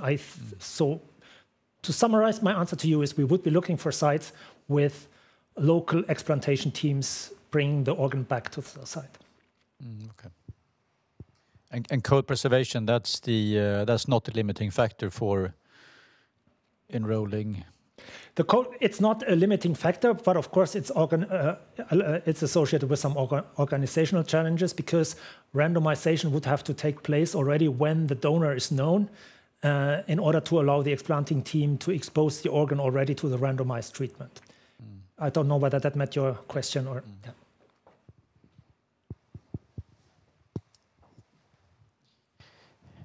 Great. Thank you, Michael. And then we have the last speaker, Tobias Agvall, CEO of GARD. Welcome. Okay, thank you very much. I understand everybody's getting tired. It's been a long day. It's been a lot of technical discussions. Of course, the technicalities are important always when you do drug development. But hopefully I will now switch gear to a little bit more future perspective, and also looking at the concept that ultimately the aim is actually to sell a drug on the market, and looking at what are the pricing and reimbursement expectations for a drug in cardiac surgery AKI. So despite the fact that we now discussed kidney transplantation, I will exclusively today focus on the cardiac surgery AKI indication and the pricing reimbursement expectations. We have now in the past months done a quite extensive research with an external party to support this, and to get a much better precise understanding what's to be expected in terms of pricing for RMC-035 in this indication. So just to summarize some of the key findings. So first of all, we already heard multiple times throughout today that the burden of CS-AKI after cardiac operations, it's well documented and it's substantial. So essentially the cost estimate is more than $1 billion only in the US only for just managing the complication of AKI and the chronic consequences of AKI. So I think that already there provides a nice way to sort of model and build financial models, how much you can actually save for a treatment. What we also do know, since we have a drug that is for in-hospital use only, that we expect this to fall under something called the diagnosis-related group, or case rate, which is a bundled payment system. Essentially, that means the sites and the hospitals in the US that performs these kind of surgeries, they get a fixed sum for taking care of everything in terms of the surgical procedure. That also includes any drugs that is attached to the actual surgical procedure. So on the good side here is that we know that CABG surgery is actually one of the top DRG margins for US hospitals, which means that since this procedure is so expensive, there's a nice way to fit in new drugs in this space. We'll also touch on something called New Technology Add-on Payments, or NTAP, which we also know that RMC R35 has a great potential to actually meet those, or we meet the objective definitions for the criteria, and I will explain that in a minute. The conclusion based on now interviews with hospital P&T members and pricing assessments in the US covering a variety of hospitals and different types of hospitals is that they anticipate a product price of in between $5,000 to $7,500 US per treatment course per patient. That is not per dose, but per patient. However, if you demonstrate results that, for example, if you would limit this patient population to specific subgroups, which could of course be an opportunity and a strategic discussion following the Akita study, you can definitely expect a higher price point, and you see the range here of 15 to 20K per treatment attainable. So this provides an overall market opportunity in the US only, which is projected to roughly 500 to 750 million US dollars. And of course, this is US only. So again, the global market opportunity, considering also Europe, the rest of the world, Japan, for example, definitely exceeds $1 billion US dollars. Just to give you some metrics around this, so we already discussed the overall cost of managing the CKD patients. We know that the majority of this cost actually is connected to the hospitalization and the burden of hospitalization. So on average, if a patient develops AKI, it leads to an average of more than 6 days, or approximately 6 days, longer stay in the hospital. And if you translate this into US number, the average cost per day in the intensive care unit setting is about $5,000 US dollars. And in a regular hospital, about half that sum. So in essence, you can quite easily build models and intuitively understand that if you can reduce the length of hospital stay or ICU stay, that certainly has a financial benefit. If we look at the cost distribution for this in the acute phase and the incremental cost of the management of AKI, as you see down to the left, it's really attributed to the room and the board. So essentially, having the patients physically hospitalized, that really is the main driver of that cost. We didn't touch upon that in today, but obviously the length of hospital stay and ICU stay, that's considered one of the key secondary endpoints also in the Akita trial. So that's something we definitely quantify and measure and capture that information adequately in phase 2. However, looking to the right, if we look at the nephrology care cost, not the acute phase, but actually beyond 90 days and up to 1 year after the actual AKI period, we also see that there's an incremental cost for managing these patients. A lot of these patients have existing chronic kidney disease, or they develop incident chronic kidney disease. So that's a different or a significant cost that is also attached to the management of that. Based on some KOL interviews, this is an ongoing work, so we're still collecting information. I think it won't materially change because, as we've heard multiple times today, there are no approved therapies. There are extremely or no limited options, no relevant off-label therapies. So essentially, as heard by Dr. Sabok, we have to essentially monitor the patient. You know, you monitor them, and you may hold them in the ICU or in the hospital. If worst comes to worst, you can provide dialysis. But obviously, you know, nobody's really happy with this. So any drug that would do anything to improve the management of AKI would proceed as highly beneficial in this space. So if we look at the current so-called target product profile, which is just lingo for what are we trying to achieve and actually accomplish with the treatment. So that's been, you know, again, naturally perceived as very positive by the clinicians that have been interviewed. Again, pointing to the fact of the large unmet medical need and the financial burden of AKI. They reviewed the mechanism, and it's interesting. So not only the nephrologists or drug developers, but also cardiothoracic surgeons really find the novel. It's clearly differentiated from anything they see in the clinic or even seen in development. So it's not a me-too drug. So they really think that this provides and actually meets expectations of something that could be useful for patients. They all came back and highlighted the importance of, again, endpoints such as length of hospital stay, length of ICU stay, and dialysis requirement, which is, of course, easily captured and measured and something we can count on. Another note which came through these interviews is also that AKI following cardiac surgery is actually seen as a key performance indicator at most US hospitals. So that means that the hospital, but also the surgeon, is actually being assessed whether there is an AKI or not following the surgery. So even if the financial incentive may reside on the hospital level, there's also an indirect incentive also for the cardiothoracic surgeon to actually reduce the burden of AKI. So we think this is also something which really plays nicely out if you can have a drug in place for this. We also understood that there's a strong interest in the subgroup also of patients with existing chronic kidney disease. The Medicare spending for CKD patients in the US above 65 years old, that exceed an estimate of $50 billion in 2014. Of course, a lot of this is attributed to patients that are already on dialysis, but that again witnesses to the huge financial burden. So anything which could be done to protect these specific individuals.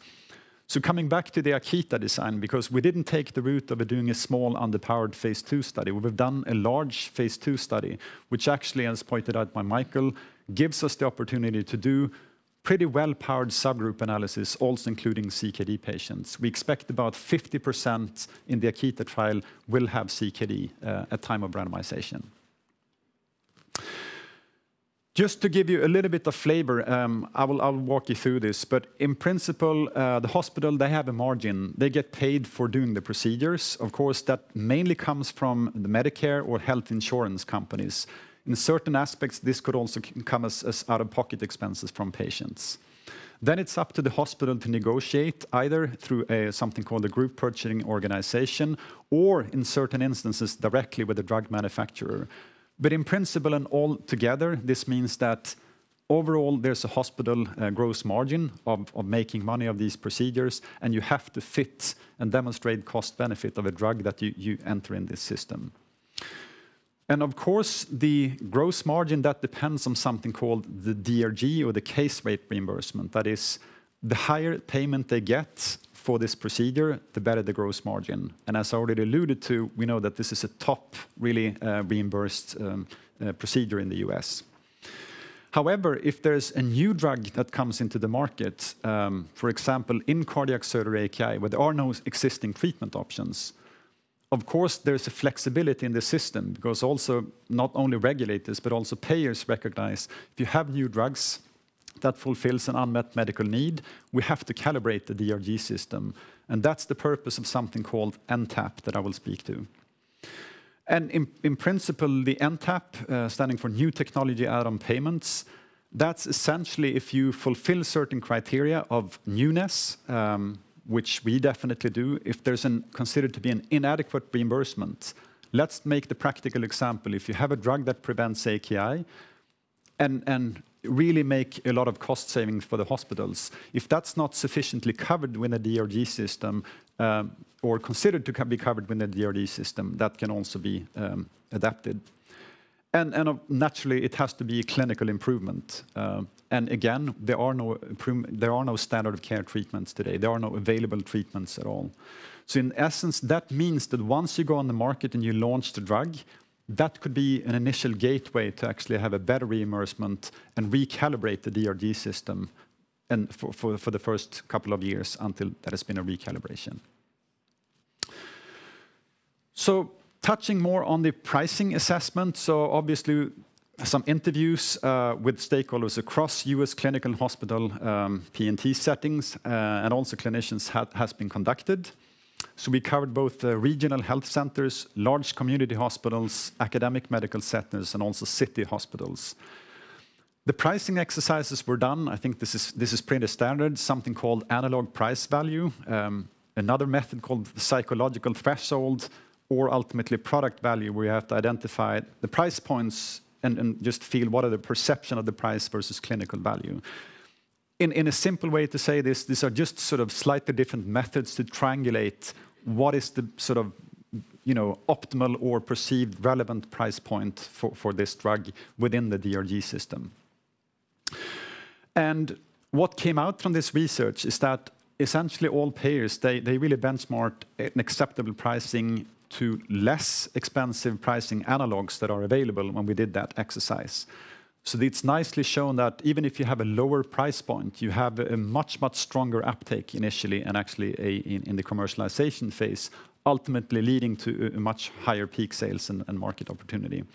So it also means that even if we know that drugs can be expensive in the US, it's definitely an awareness of the cost, and we think this is also, we anticipate that will continue in the future. So based on this, what would be considered a lower price point is as I mentioned, about $5,000 to $7,500 acceptable per patient. Up to $16,000 per patient, that was also perceived, that would be perceived as expensive, but still worth considering for formulary inclusion in defined subgroups, as mentioned in CKD patients. So again, this is a busy slide, but looking at the top, essentially what crystallized here is we have two different options. I mean, one could of course go for a more narrow patient population that has to be driven by data. So once we have Akita results, we can make a strategic decision. We can do subgroup analysis and pinpoint if there are specific subgroups more towards personalized medicine that we should really focus on initially at a higher price point.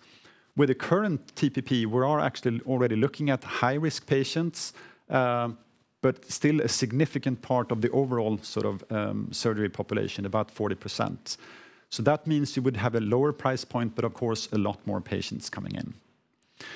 So I think this is really the key messages that we have.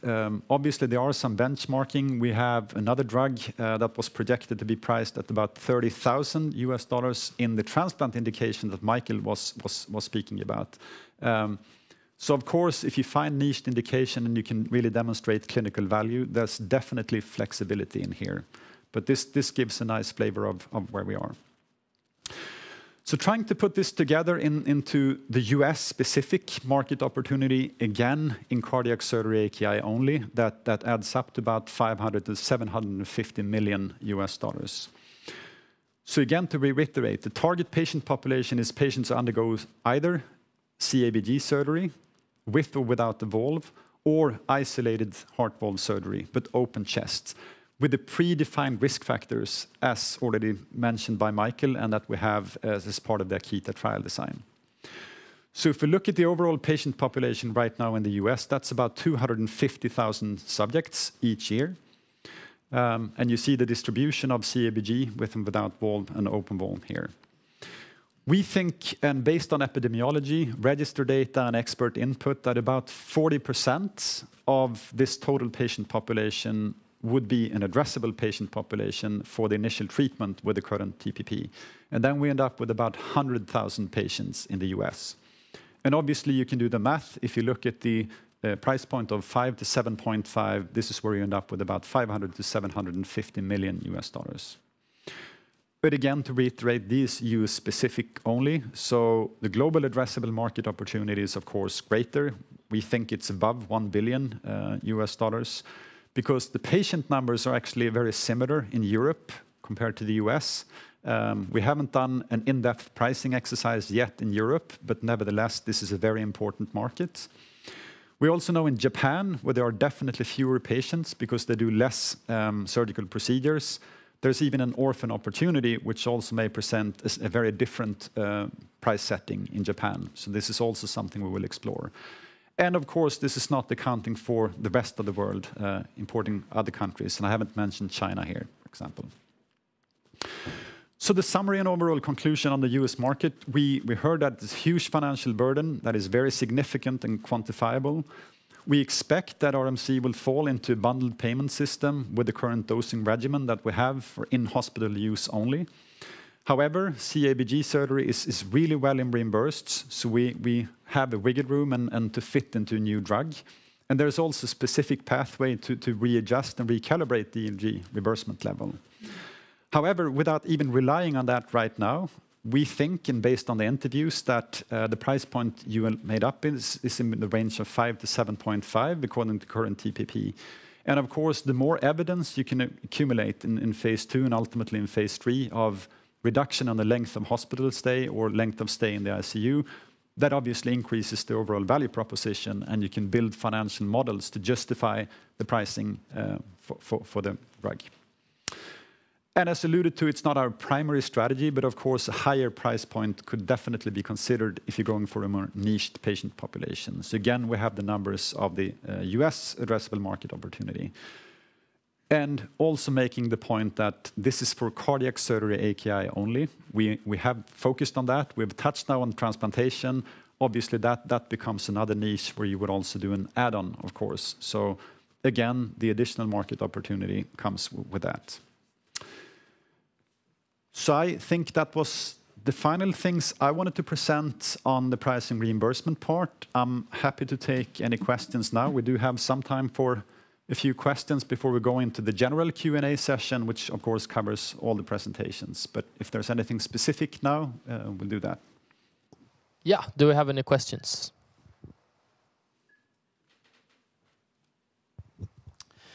I'm not familiar with this NTAP pathway to up the DRG level, so to say. Do we have any products in the US market today that's utilized this pathway? Yes. So there's nice metrics. Actually, I can provide that separately, but there are nice metrics. How many products are both have applied and actually have been reimbursed. So that's definitely a mechanism that's been into play for quite a few years now.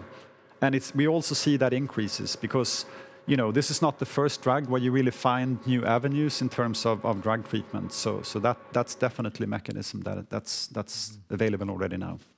And broadly speaking, Cabbage, what kind of, you mentioned high margin procedure, what do you talk about? How much is it in the US? So I don't have the exact numbers right now in terms of what's the overall reimbursement within the DRG, but we know it's a very important procedure. I think it's above $50,000 or even higher than that, but I have to go back to the exact numbers. Okay. Yes, one short question on the pricing. Are there any prospects, potentially in going forward to differentiate the price between transplantation and AKI with a different formulation or similar? So that's an excellent question. Of course, as already shown, we have two different ways of actually administering the drug with slightly different treatment posologies. And definitely there's a potential path forward in terms of IP, but also doing a differentiation in terms of how you would potentially price and even ultimately dose the compound in the two different indications. So I think that's definitely something which will be reviewed and carefully assessed once we progress in development. And implicitly, we think that the price point in a more niched indications like kidney transplantation may achieve a higher price point. So of course, there's some strategic elements to that in terms of how you orchestrate your development programs.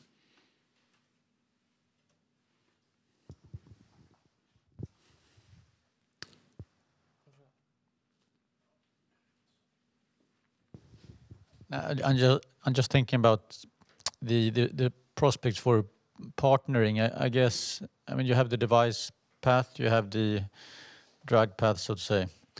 And I guess you have many device companies having a very broad presence today, and you have big pharma companies maybe who don't have the direct presence in that setting. How do you think about that? If you would go with, potential partnering, I guess the drug companies are much more used to do these kind of trials, but maybe the device company, they have the direct marketing access today.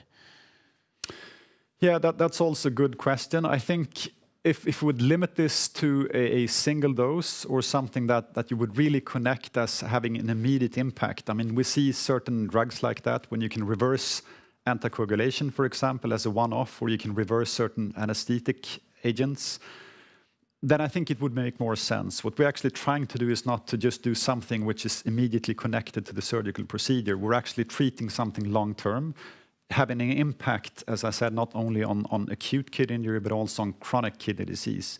So I think it still would make sense with the molecule we have, with the way we dose this compound, to more look at the big pharma in terms of partnering.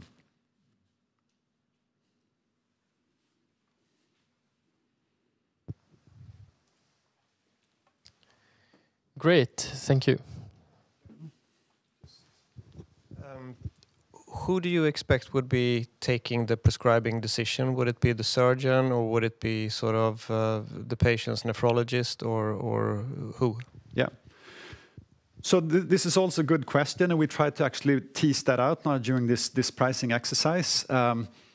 What we learn essentially is that, of course, to get included in the hospital formulary from the beginning, essentially part of the treatment algorithms, there are multiple experts, not only making the price assessment, but of course multiple clinical experts that definitely entails cardiothoracic surgeons, but also nephrologists that really see the clear benefit of this, and then you make a decision. Most likely, we think that for non-CKD patients, that is, if you're really just doing a clean CABG and you don't have a pre-existing chronic kidney disease, it will most likely be the cardiac thoracic surgeon that you need to convince that you have benefits. When it comes to CKD patients or patients that are under some kind of nephrology or more generalized internal medicine care, maybe there's a pre-discussion and also specific monitoring of these patients where we could also expect actually to have the nephrologist on board. But I think that's the most likely mechanism for the prescription as we see right now. Okay, perfect. Tobias, would you like to conclude the day before we head over to the Q&A session? So let's conclude. It's been a long day. But I would just again highlight the fact that we've been a clinical stage company now since 2019. So all the data you've seen today actually been generated in a very short time frame. We built the team. You've met some of the team members here today. So both Michael and Pete, thanks a lot for presenting.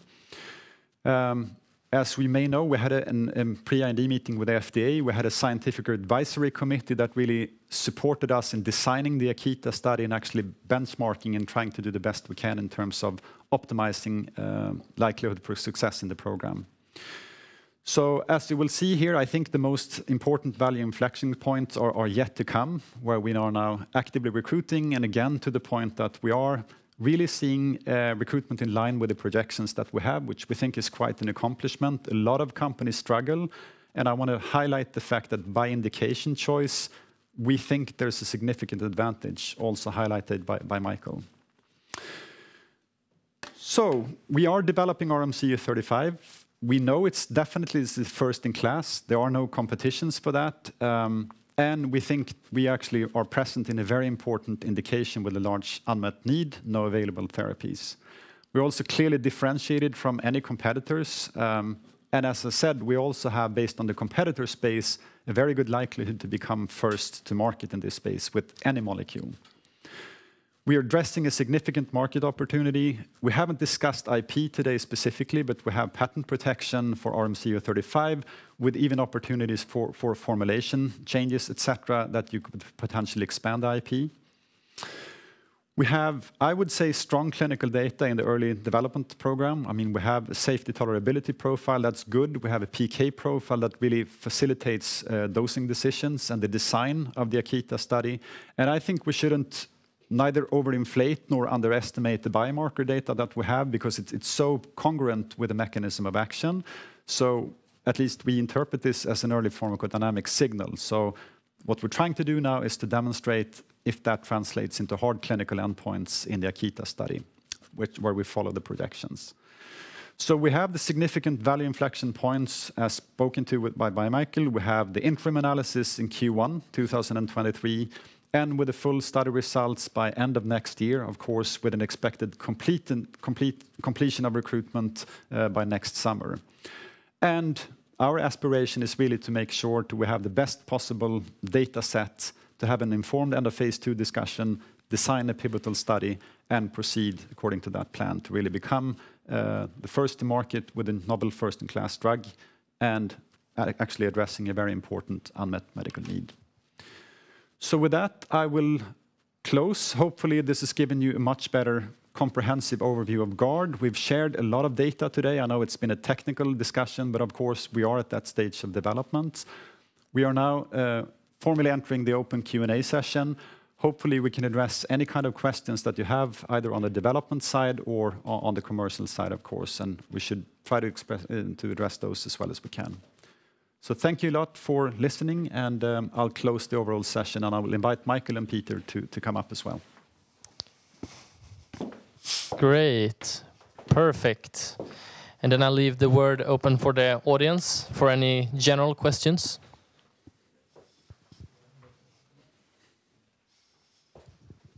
Thank you very much. Very good presentations today. I have a question regarding how much does time of operation affect acute kidney injury? And I'm asking this because, I mean, I guess that depending on the surgeon, it will take longer or shorter. I mean, a valve replacement can take in between 3 to 6 hours, let's say. Does it affect the final outcome? Yes, I'm happy to take that. Yes, indeed, duration of surgery, cardiac surgery, and also duration of cardiopulmonary bypass can affect outcomes. The longer, in general, the longer the surgery, the longer the duration of cardiopulmonary bypass, the higher the risk of being exposed to noxious agents such as reactive oxygen species like heme. And that is something which we will analyze also for in the Akita study when looking at the results. Okay, and if I can take a second question, it's regarding the primary endpoint. You said that in the potential upcoming phase 2b, you could go also for an acute primary endpoint. For the phase 3, would it be the same, or is there any chance that the FDA requires a longer time primary endpoint? So the phase 3 endpoint in our vision would be a clinical one. The confirmative phase 3 study would be based upon a MAKE endpoint, major adverse kidney events, as I said, which consist of either mortality and or occurrence of decrease in eGFR by a certain degree, or the requirement for dialysis initiation. We can subdivide these composites of these endpoints, for instance, the need for dialysis initiation, to look at those real dialysis initiations for impairment of kidney functions versus hypervolemia-associated ones, but that is more details. But it would be the clinical endpoint of MAKE we would be looking for at month 3 of following treatment. Thank you very much. Yeah, and maybe just to add to that, so obviously this is still the assessment we do, and this is what we actually know for sure. This is the baseline assumption of and how we build the development program.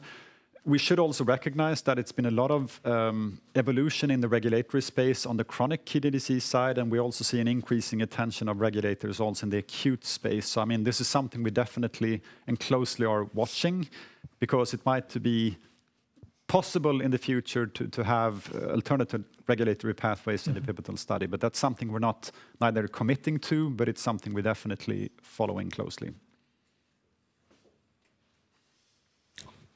Okay, any other questions from the audience?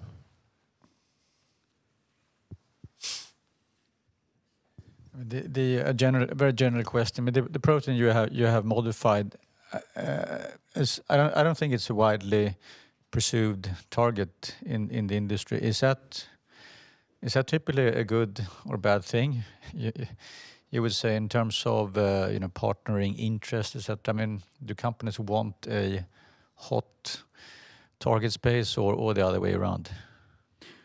I think, if I may start, the hot target here is the indication itself to start with, because this is of interest both to regulators as well as to industry. We know of several small companies who are trying or have tried doing so. We know that regulators are supporting improvement of kidney function. And so I think we are in the right space there. Big pharma, certain big pharma players have clearly expressed their interest not only in nephrology in general, but particularly in acute kidney injury. So that also mirrors the increased interest of not only the community, but also of the market players to become involved there. With regard to the comment on the nature of the protein, Tobias, maybe you would like to take that. Yeah, I mean, of course, that's a general question. Either you're a genius that have found a new target, or why are you alone? I mean, you can see that in two different ways. I think the data we have, and I think the increasing interest we actually see in the target, that supports what we do. I think all the preclinical work that has been done is really supportive of what we do. And of course, this is something really also on a more strategic level preparing us for, because obviously with any good results now coming up, we think, of course, there will be a much higher interest in this specific target. And that's also something we need to consider also from a more strategic standpoint. So I think we are, as hopefully projected, confident in the mechanism, and we really think it's a unique treatment paradigm that it targets multiple different pathways upstream of the injury, which is it's very different what's been tried before. And without making any direct comparisons, I've definitely seen maybe less appealing molecules that have been tested. So, we're quite enthusiastic to actually, get the first clinical results of the Akita study.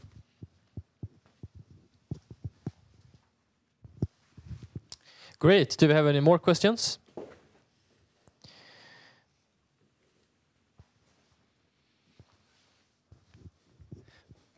Probably this is more of a naive question, but how the protein design, how humanized or how human is it, and have you seen any kind of antibody anti-Rosgard in your trial? Yeah. Well, it's similar to the endogenous protein. There's 3 specific point mutations that add stability to the protein, and it has a purification tag on the end of the protein itself, like I mentioned, which is non-human. In terms of anti-drug antibodies, then we do anticipate, and we have seen that anti-drug antibodies are formed in the body.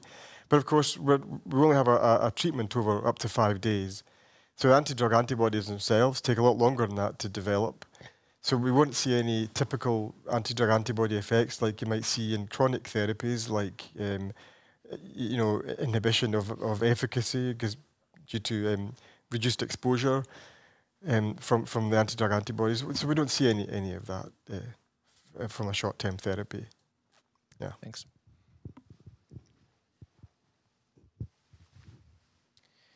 Great. And now we'll go on with some online questions. So we have one person asking, in this presentation you have mentioned phase 3. Is your plan to go alone or with a partner through phase 3, or maybe apply for some sort of fast track to market after phase 3? Okay. So there's 2 questions. Of course, one is the partnering strategy. The other one is if you can get accelerated approval pathway. So on the first topic, I think it's very plausible that if you, with a well-designed phase 2 program, I think with the supportive data we have in place, if you have good results of the Akita study, I would be surprised if there wouldn't be a significant interest, external interest to run a program jointly. And of course, we have to assess that as a company. So that's definitely not what we're dismissing. And I think that would be not an unlikely scenario. On the other hand, I think one of the benefits in this indication is that even if the phase 3 would be more sizable program, it would pretty much be a mimic of the already Akita study that we're doing. So the benefit, again, it's a short-term indication, acute treatment. We could essentially execute the phase 3 program with the organization we have at hand, because it's not too much of a difference of running a 1,000-patient study versus a 300-patient study. And also the cost per patient, alluding to the operational benefits. We know the cost per patient is also significantly lower in this as compared to many chronic indications like in oncology trials. So even from a financial standpoint, I think we do have the flexibility to either go along with good results, but of course we are open to discuss partnering options. Perfect. And there's a person wondering about if there's any discussions ongoing with potential partners or interest from other players. Well, so the only response, of course, we cannot commit or speak about specific discussions that's ongoing. I think what we can comment on, that we do see an increasing interest in the field as a whole. I think that message has been projected. So, a few pharma companies, we see Novartis investing, AstraZeneca investing. We learned that Pfizer is now actively looking in the AKI space. We did Vifor Pharma, did even a large deal with Amgen, one of the competitors, during an ongoing phase 2.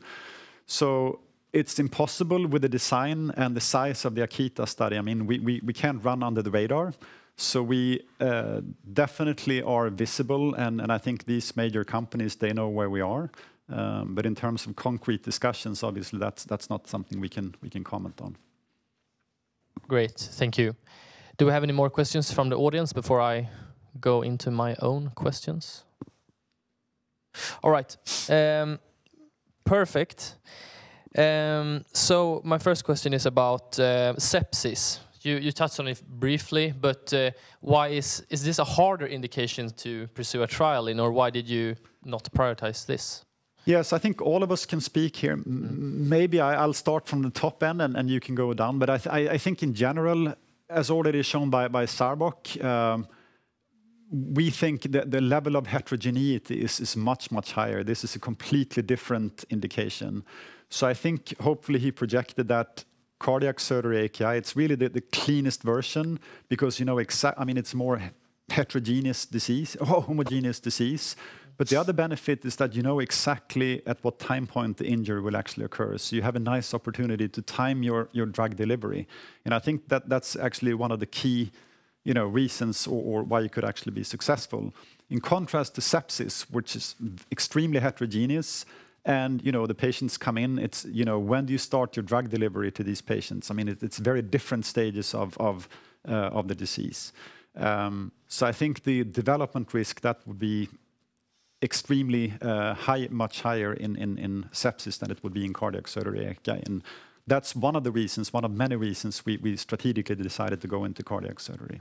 But Michael, you may want to... Yeah, nothing to add apart from saying, and that's why exactly the reason the absence of a known signal setting for harm in the case of sepsis has made this, in the past at least, if I may say so, a graveyard for clinical development. Yeah. And of course, added to that, there's the fact that the sepsis itself affects all organs, not just the kidney. And of course, RMC-035 is targeted. It distributes the kidney very quickly. So we're only, you know, the kidney is the main target for RMC-035. The pathophysiology is more general with sepsis, so there are more other confounding factors which can ultimately affect every organ, not just the kidney. Right, perfect. And if we speak more generally about acute kidney disease, why is there no pro-treatment? What is the challenge to develop drugs for this indication? Well, so I think one challenge is not so much of a challenge. It's more than, I think, a lot of big companies have traditionally and historically been more interested in chronic kidney disease because obviously, you know, it's a chronic treatment. You know, you know, you can continue for, it's not a one-off treatment, but you can actually continue for years to years until you progress to dialysis. So I think that pendulum is now changing. So we see definitely a lot more interested also in the acute space. I think one of the reasons that we don't see drugs or as of yet approved drugs in this space, and because it's been historically a challenging indication where the first studies that were initiated, essentially they waited for a creatinine response. Again, going back to Dr. Sarbok's presentation, where you wait until you see a creatinine signal, that's when you start dosing your drug. And we think he spoke about the golden hour, but this is actually the golden one day you're miss in terms of treatment. So I think that's really one of the main reasons why there's been failures. I think there have also been some small biotech mistakes in doing the rabbit hole of small and underpowered study where you either kill perfectly good compounds or you proceed in development on false grounds. And again, speaking to the point that we're not doing a small underpowered study, I mean, that's one of definitely key elements in the design of the Akita that we considered, that you eliminate the background noise to make sure you really have the right patient population with the right dose and the right dosing regimen. And that's really what we're trying to optimize here. And I'm confident that we know that CKD patients, we know that there's a modifiable disease.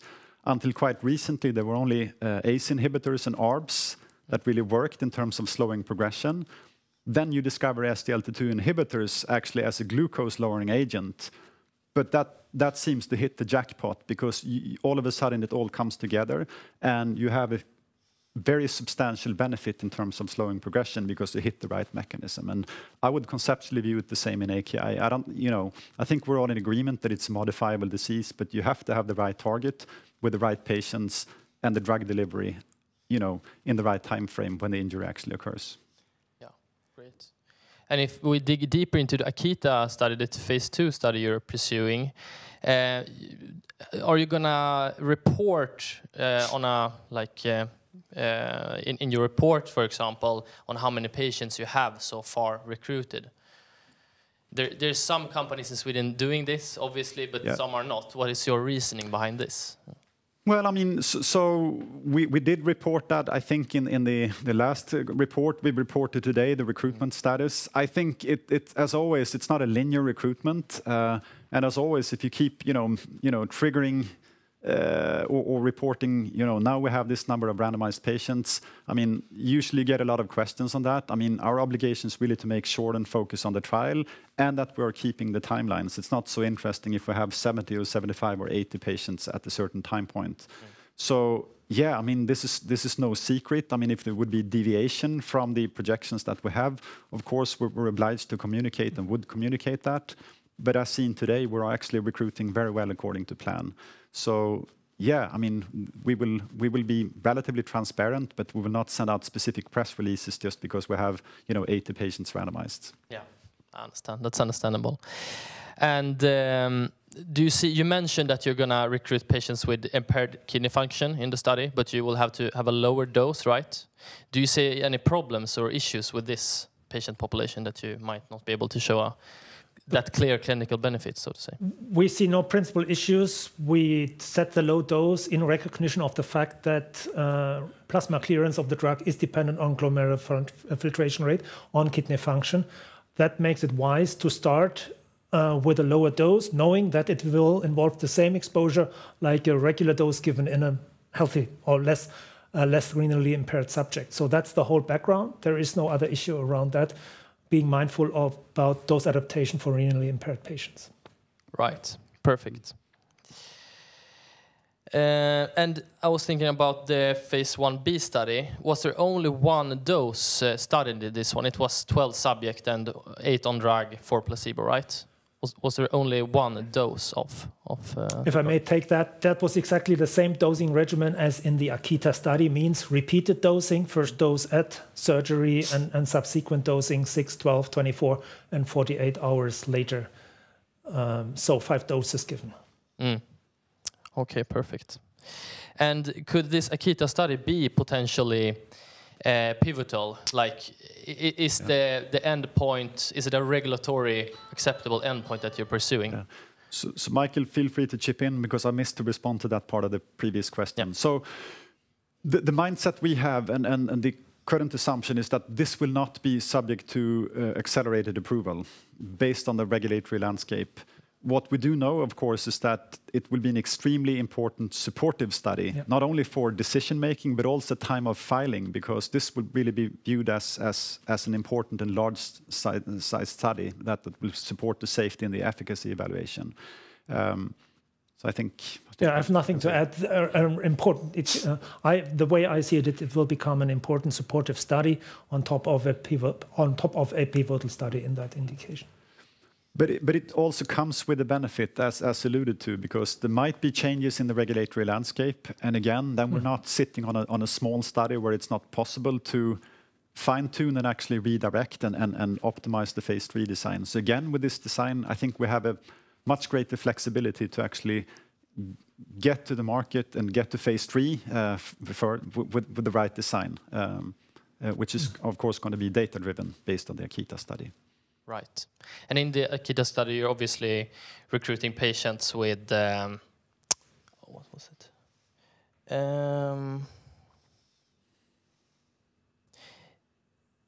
Or we can take this instead. How many of the recruited patients would statistically develop AKI? Like you're obviously recruiting a high-risk population, but how many have you calculated would develop that? Well, literature tells us that in a patient with elevated risk for AKI, that you would observe, slightly dependent on the AKI definition, that you would see around 40 to 60% of patients developing an acute kidney injury.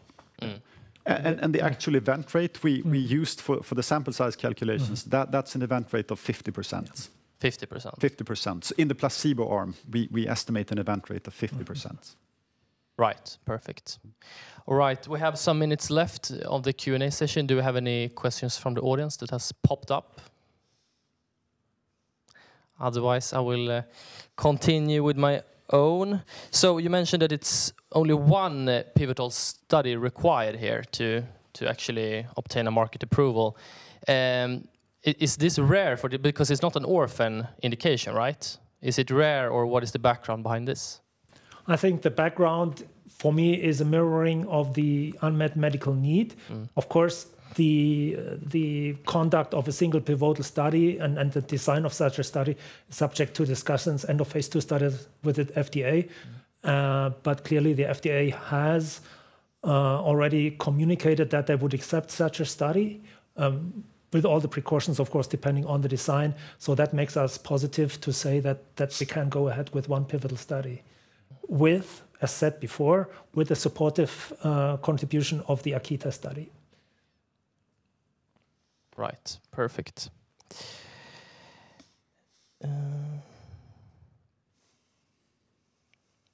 And the endpoint that you're pursuing, it's 72 hours, the development of AKA 72 hours.